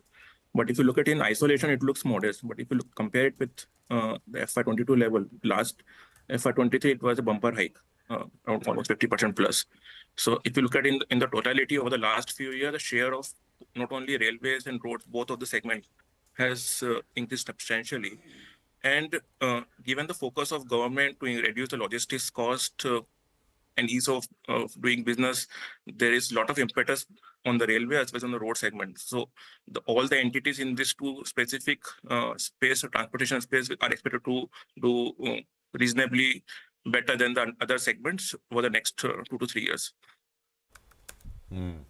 And what we are also expecting is regarding the freight related thing with DFCC now becoming fully operational. So a lot of activities are happening now. The government is also talking about multiple other dedicated freight corridor while still in the progress, and it will take some time for them to capitalize. But in the interim, what we are expecting in the railway pies is on the wagon space. Wagon players are sitting on a very strong order book, and they are expected to do very strong in the next 2 to 3 years. Okay, morning both of you. Ankita, now, so at the margin, right, and markets, of course, move on incremental news flow. At the margin, expectation is that because over the last 4-5 years, spends on infra has been so strong, and now there is a bit of a change in terms of government. Maybe it'll be a little different. It won't be business as usual, etc. Actually, even in the interim budget, if you saw allocations, if you looked at specific sectors like roads, etc., the growth was very, very moderate. That is FY25 BE. Do you expect anything different when we get the full budget, specific infrastructure sector allocations, or do you think they'll be around or in line with what we saw in the interim budget, which was moderate increases and sharply lower growth as compared to 24 over 23 or 23 over 22? So we expect the growth could be higher than what was put out in the interim budget. Reason being, the government has had very robust tax collections plus, dividend from RBI. So, there could be a midway between, fiscal consolidation and the capex push that the government will go ahead with. So we believe, there could be a uptick in the capex numbers that were announced in the interim budget, because we need a clear roadmap for our economy to become the third largest and USD $5 trillion economy. So for that we need the required capex push, not just in roads but railways, airports, urban infrastructure, energy sector, and along with it sustainable development infrastructure. So I think there will be new sectors. Okay. And do you think stocks need a higher allocation because stocks have done well across these sectors, right? So if budget has to be a trigger, the absolute allocation has to be higher than the interim budget for each of these sectors? I mean, for stocks to do well from here? I think stocks are already pricing in the expectation of a growth. And that is why, despite order inflows not being very strong in the FY24, like previous year, because of, the elections and, model code of conduct and, those things. But already the market has started discounting on the expectations of higher order inflows going forward. So I think that should now flow down into numbers and actual inflows coming through for companies. So I think there will be earnings upgrades that will be coming in now. I think the PE re-rating has already started. Okay, all right. Interesting. PE re-rating done, but now earnings upgrades is something that we look forward to. Ankita, any numbers you're working with that we should be looking forward to in the budget? In terms of allocation, growth in terms of allocations, budgetary announcements that you are working with, that you have already penciled in. So then we have, a reference point when those numbers do officially come out. No, we do not have exact, numbers put out, but we expect it to be higher than what it was announced during the interim budget. All right. Any percentage, how much higher, or you have not yet worked on that? No, we've not put out on those numbers. All right, Ashish, I want you to comment then. If in case we need to be tracking a couple of crucial announcements, which would be your top 1-2 pointers that you're looking forward to in this budget, and what could it mean for the industry? See, our house view is that ICRA, we are expecting that overall capital outlay will remain more or less at a similar level what was highlighted in the interim budget. Because if you look at April and May, it was already down by almost 14% year on year, that 2 months combined. So, and monsoon, that Q2 is generally a lean quarter. So a strong ramp up is required in Q3 and Q4 to even meet the interim budget estimates. So we are not expecting a meaningful change in the capital outlay, but there is around almost 70,000 crore buffer that is allocated in the new schemes, which can be reallocated between various ministries. So that is something that we really need to watch out for, how this 70,000 crore will get allocated. Because if you look at the delta from FY24 to FY25 budgetary estimate, out of 1.6 trillion rupees, 0.7 is coming from this new scheme itself. So how that will get reallocated, that is something we want to see. But we are not expecting a material change in the overall capital outlay at ICRA. Okay, all right. Ankita as well as Ashish, thanks a lot for joining in and filling us in with your expectations with regard to the budget. We look forward to touching base with you all and see how, what the announcements come and what were you all expecting, what's the deviation out there. But for the time being, thanks a lot for joining in. Well, the markets are holding well in the green and we have earnings. That's the big trigger going ahead. So it's time for our special segment, Quarter Se Quarter Tak, where we bring you the key expectations from each sector. Today, Mangalam joining us to tell us what are the key expectations from the FMCG pack. Over to you, Mangalam. Well, the way the stocks are moving and the way, things are happening in the FMCG pack right now, after a spate of poor results, this time around the street actually anticipates a gradual uptick, especially in demand conditions for rural demand. That has picked up due to contained inflation, many months of contained inflation now. More importantly, going forward, the outlook is as well good, thanks to predictions of a normal monsoon, higher minimum support prices, and also consumption incentives that are expected this time around ahead of the budget as well.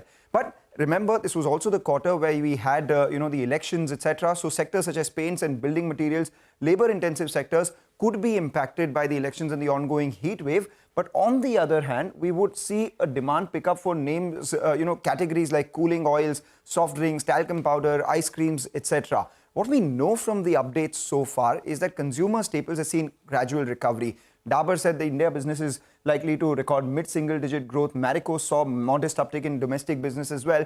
Both of them together saw operating performance, improve over last year and faster than revenues. So that meant margin, expansion as well. And we also got Godrej consumers numbers saying that there was high single-digit organic volume growth and double-digit EBITDA growth in India as well. For retail, there are signs of recovery. Both D-Mart as well as V-Mart reported mid-teens, slightly higher than mid-teen sort of growth. 18% for D-Mart and V-Mart 16%, implying positive same-store sales growth as well. And finally, we had updates coming in from the jewelry sector, which was very interesting because we had Titan, which saw a growth of 8%. Kalyan saw a growth of 29% and Senco retail sales were up 11% as well, telling you that the larger player out here has slowed down when it comes to growth. In the personal care and beauty segment, Nykaa's consolidated revenue expected to grow 22 to 23% this year, led by beauty revenue itself, which is growing 22 to 23%. The fashion industry, however, continues to face challenges, and that's exactly what's going to reflect in their numbers as well. What are we expecting in terms of revenue growth and margin changes for key companies? Tata Consumer is likely to be the pick of the pack with a 15 to 16% revenue growth, margin improvement as well. Middling sort of revenue growth for Britannia and ITC.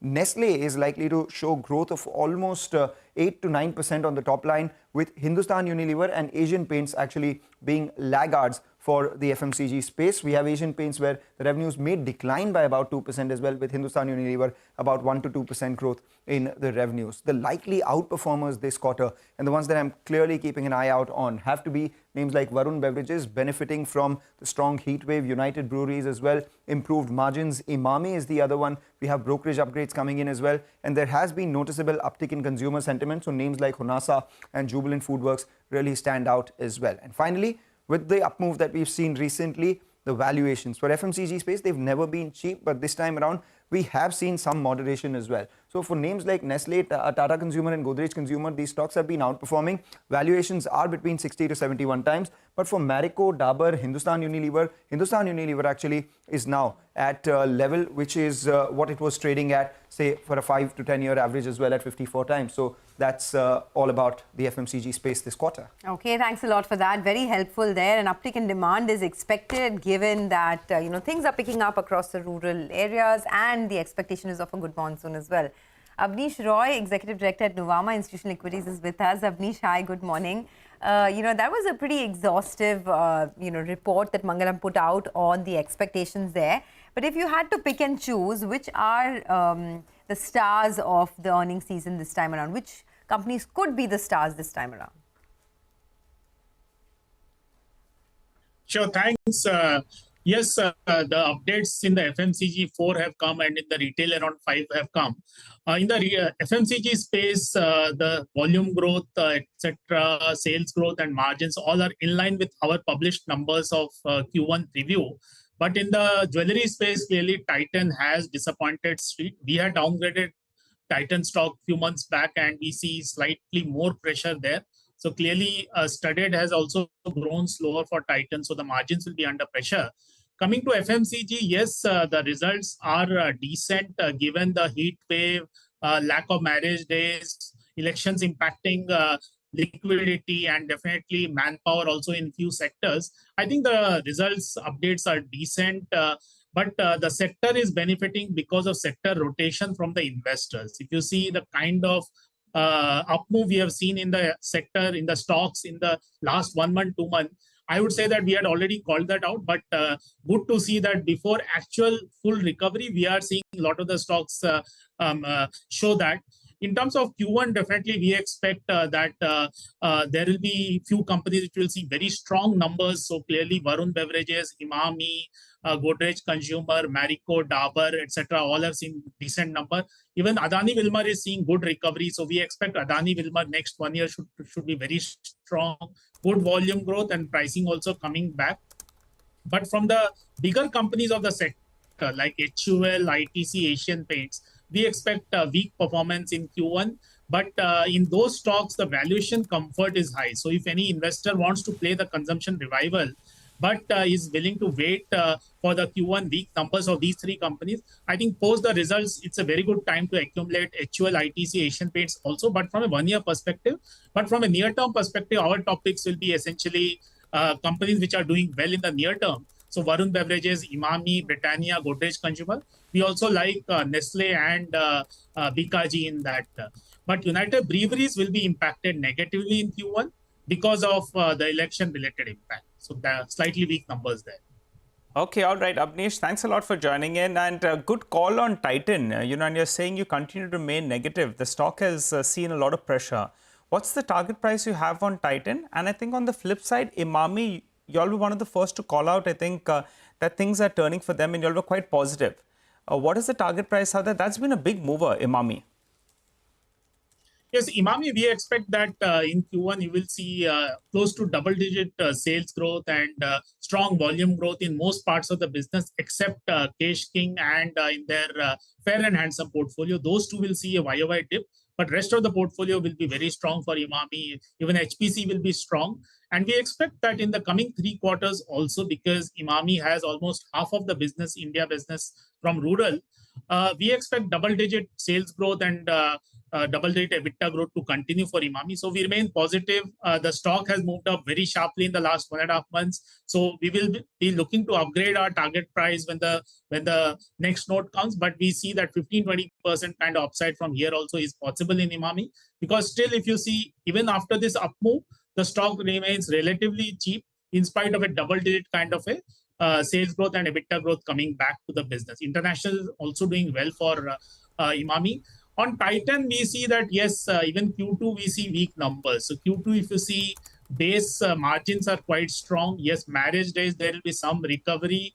But in terms of overall sales momentum, we see Kalyan growing faster given the franchisee addition is very strong.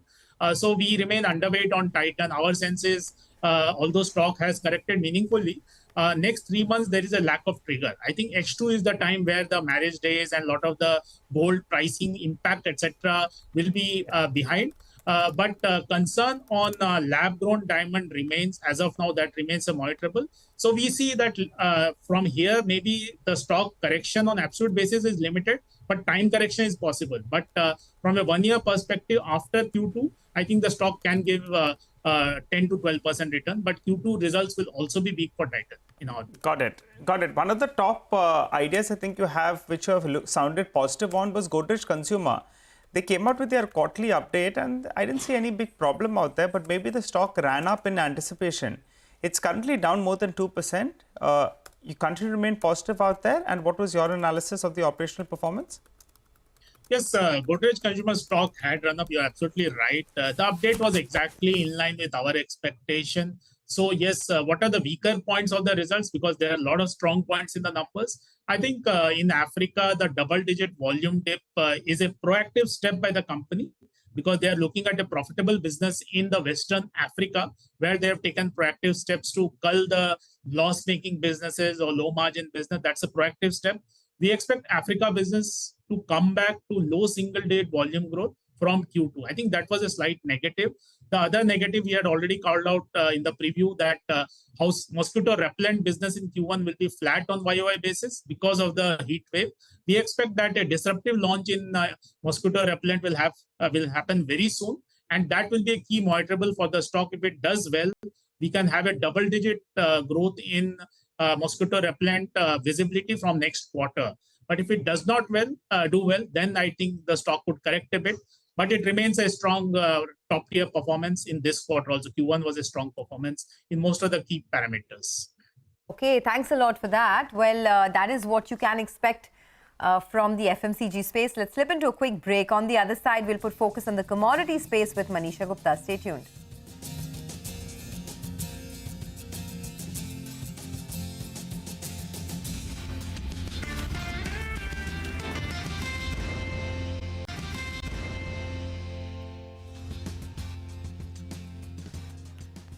Welcome back to Bazaar Morning Call. Well, for now, Mitesh Thakkar is joining us to give us an indication of which way things are headed. Mitesh, hi, good morning. What are the stocks you're looking at? And overall for the market, very quiet. Sonia, the market view remains the same, very range-bound and compressing kind of a movement. Though the Nifty is mildly positive, the Bank Nifty is very flat. So I think this is what I expect next few days. And on the stock side, I think Maruti after a long time has turned positive today. It opened with a tap up and then it's seen follow through. So they should head towards highs of 12,950, 13,000. And I would recommend a buy with a stop below 12,250, 12,300. And the other one which I like is LLT Larsen & Toubro. That's a buy with a stop at about 36.30 and a target of 37.25 to 37.30 can be looked at on the upside. Okay, well, thanks a lot, Mitesh, for that. Let's shift focus now to the commodity space. Manisha Gupta is joining in. Manisha, what's the one commodity you're tracking today? Well, Sonia, I'm looking at the rubber prices, which actually have been doing quite well in the recent few months there. If you look at the Indian markets, we're looking at 200 rupees per kg of rubber prices there. Well, and this is the highest that you've seen in last 12 years. In last decade, we've seen rubber prices trade anywhere between 130 to 160 on the higher side. But the last 6 to 8 months have actually been quite positive, bullish as well. And we have seen rubber prices, not just in the Indian markets, but international markets trade on an year-on-year higher basis there as well. So lower production due to heat waves and, of course, lower productivity and yields is what really has supported the prices there. The markets also are looking at higher demand for natural rubber prices from the AV industry, tire industry, and that has been supportive. When you look at the Indian natural rubber stock, if you look at it on a March-on-March basis, we have seen a decline on this. So if last year was 442,000 tons, it's at 372,000 tons on 1st of March 2024, and that is what has been bothering the markets there. Also, when you look at the Indian rubber production and consumption numbers, the last couple of years have seen an increase in production, as you can see, but the consumption numbers have increased many-fold, and that tells you that the import dependence that India has in sense of rubber and natural rubber will perhaps just about continue. I also want to talk about the global markets there, and this is the data from Rubber Study Group, which says that the global production in 2024 is expected to increase by 1.1%, but the consumption is expected to increase by 3.1%. So in the global markets as well, we are looking at a deficit kind of a situation there, and that will be supportive for the rubber prices. The demand growth, as I said, is continuing to come in from China. That is, of course, leading. But the Indian demand growth is gaining up by 3% for this current year as well. When you look at the international markets, well, we have seen a stronger demand there as the numbers show. But here as well, there are concerns on production coming in from Thailand, a major producer of rubber, by the way. And then the China factory activity in the previous month also has surged quite strongly.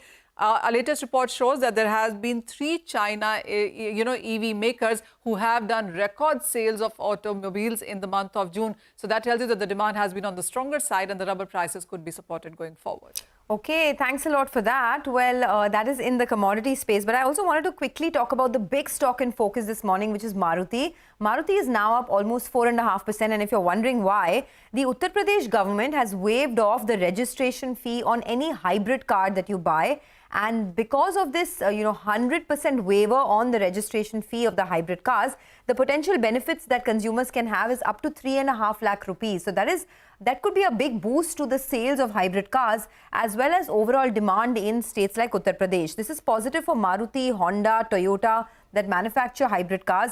Maruti, as we know, offers the Grand Vitara as well as the Invicto in the hybrid car category, and names like Toyota offer, a couple of others in that space as well. Now, this waiver is to boost hybrid car sales and increase the market. UP is a major market for passenger vehicles. If you look at the data, right, the passenger vehicle sales in the first half of the calendar year in Uttar Pradesh saw a growth of 13.5%, coming in at 236,000 units. This is also a potential positive for Mahindra and Mahindra because the Mahindra Group is investing 1,200 crores in renewable projects and is setting up a 150 megawatt hybrid project as well.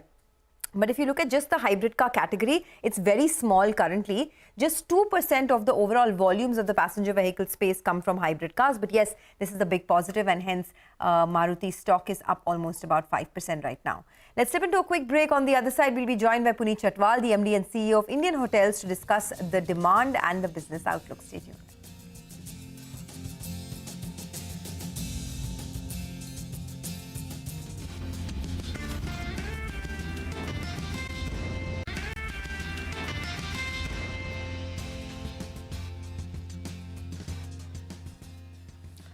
Well, it's corporate radar time now. The Indian hotel stock is up 61% year on year and 40% year to date.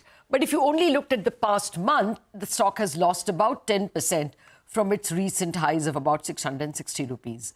There are some concerns about how first quarter may have panned out for the company, since a year ago in the same quarter, the company benefited from the G20 meetings. In fact, they benefited all through 2023. Now, this summer was hit by one of the worst summers as well as election season. But all that is behind us. To get an idea of the year ahead as well, I have with me Puneet Chhatwal, Managing Director and CEO, Indian Hotels. Good morning, Mr. Chhatwal. Always a pleasure having you with us. Well, let me start with this minor sell-off we have seen in the stock. And when I inquired, some worries that last year was such a spectacular performance that it may be tough to repeat given that you don't have G20. Is that a fair worry? All worries are fair. All risks that are, kind of tabled are there. But the job of the management is to navigate through all kinds of headwinds. As in the past several years, I remain cautiously optimistic about the guidance that we have given. And the guidance that we have given is a 10% growth in the top line over last year with or without G20. And we think we are on track. And as you rightly said, a very difficult heat wave that the sector went through, and a very challenging period because of code of conduct. A lot of business, especially in the metros, comes through the government sources. So I think all in all, that is behind us, and we are very happy and looking at the pace of development. The business on the books for the month of July and August gives us the optimism not to change our guidance, but to give even a more solid guidance in terms of double-digit growth on the top line at the end of this financial year. Well, double-digit is a big range. If you can say something about mid-teens, high teens. But I would say anything north of 10% to 15% on the top line is good. And if it is driven through some of the important sources of contribution margin, that is like rooms revenue, or through your main wedding business, then it translates into incremental profitability, because that's how this business is in terms of a fixed cost base. And on that front, Lata, I forgot to mention, this year, based on the calendar, the first quarter had the least number of wedding dates too. So So we had the heat wave, the least wedding dates, and code of conduct, all three. But I think the sector in general did well in terms of navigating through this. And I remain optimistic as we are in a silent period that we will be fine over the 12 months period in the guidance that we have given. Okay. Would margins also be better? I mean, you already did fantastic margins last time. I think north of 20%.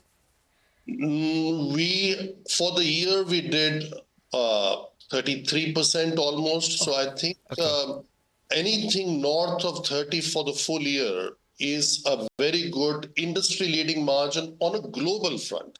You know, we should not forget we have also hotels in US and London and Cape Town, and it's not just a domestic. On the domestic front, on standalone, we are north of 40, and I think that's a very respectable and a very high margin for the kind of business that we are in, and we have been very confident in giving this guidance, and we stand by that. Oh, 40 is something to kill for, Mr. Chatwal. But you know, as you pointed out, I think a couple of interviews ago, that there is a supply-demand mismatch. Supply is lower than demand and is likely to remain that way for a few years now. But does that give you unlimited pricing power?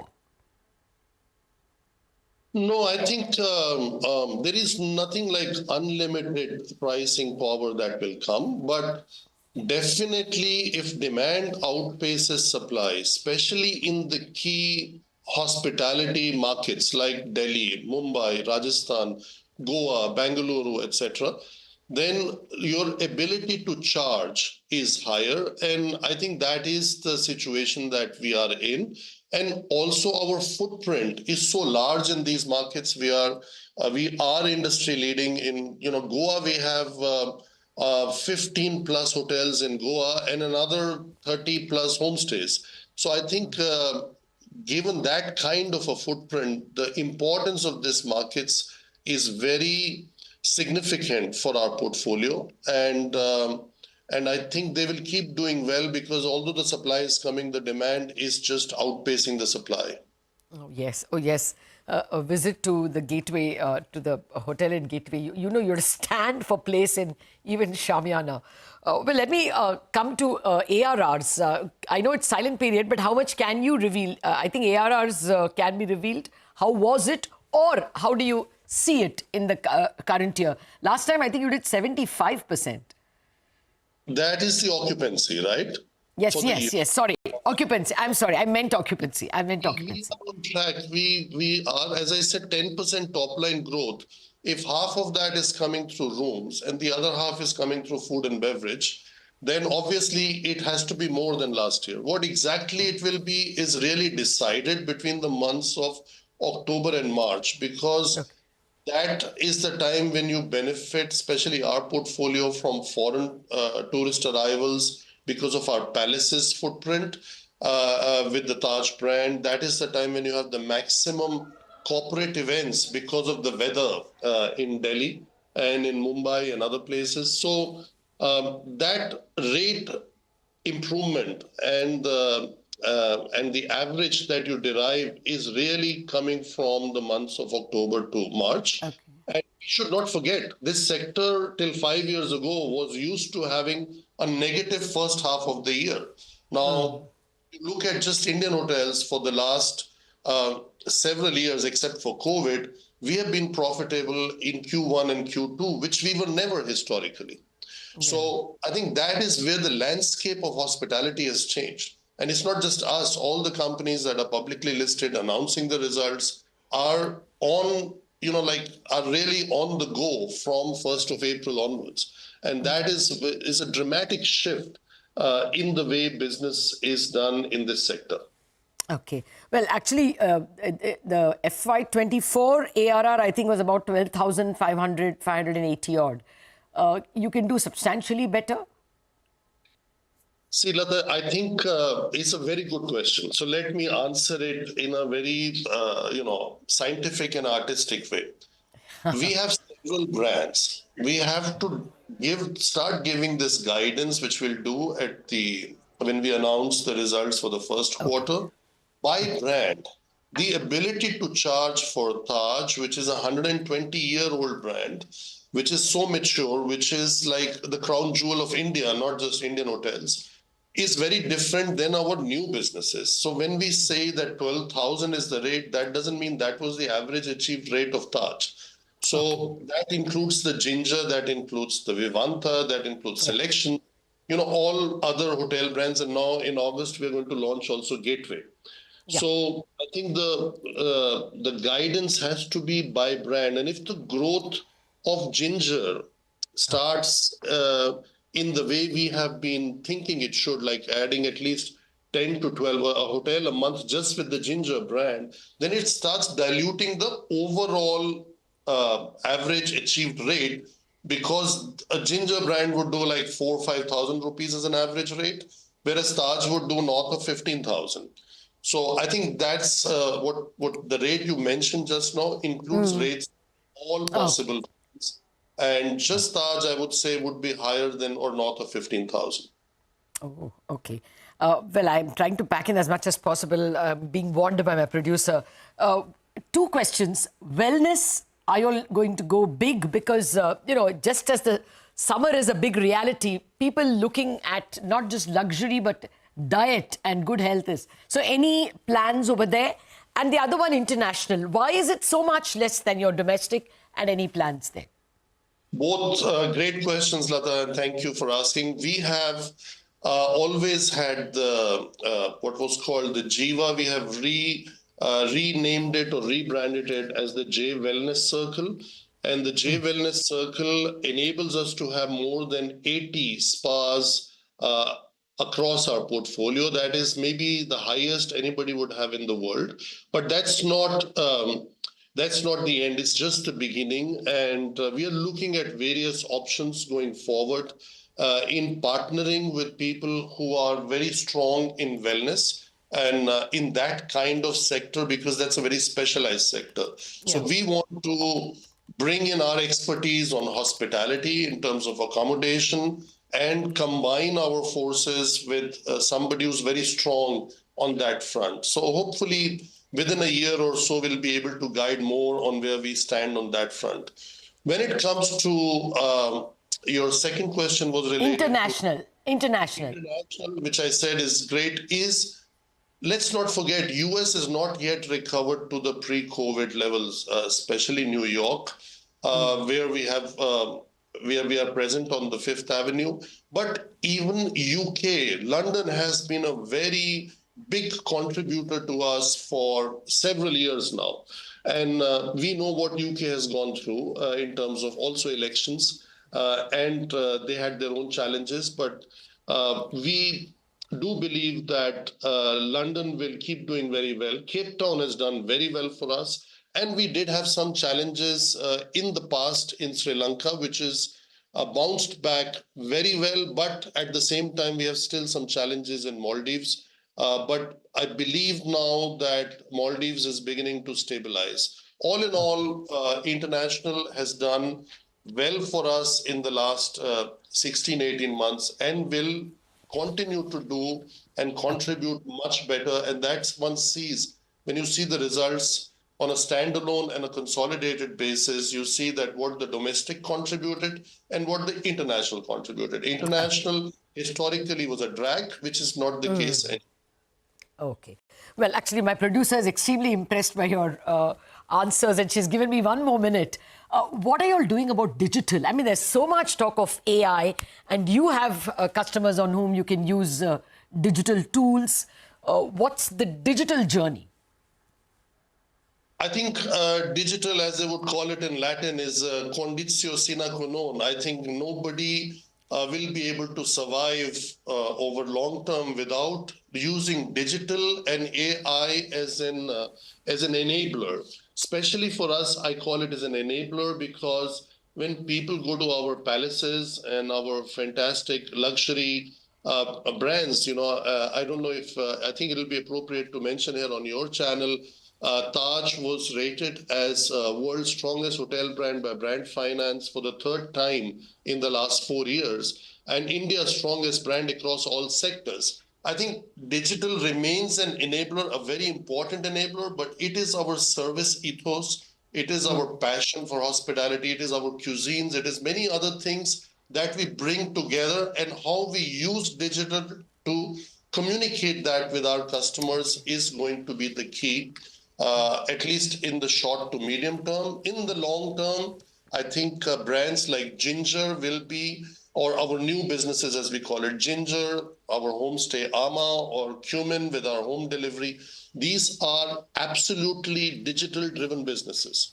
And it's on a good journey, opening your room key with your mobile phone to choosing your room yourself before you even arrive at the property. These are things that will happen at our new business level.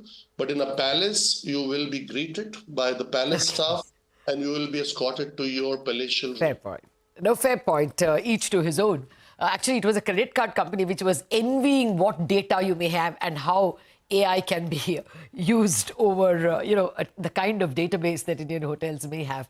But I suppose you're not on that journey. Thank you very much, Mr. Puneet Chhatwal, for revealing what you can in your silent period, and look forward to the post-results conversation. Thank you. Thank you very much for having me. Pleasure always. With that, it's a wrap on Bazaar. Chartbusters coming up.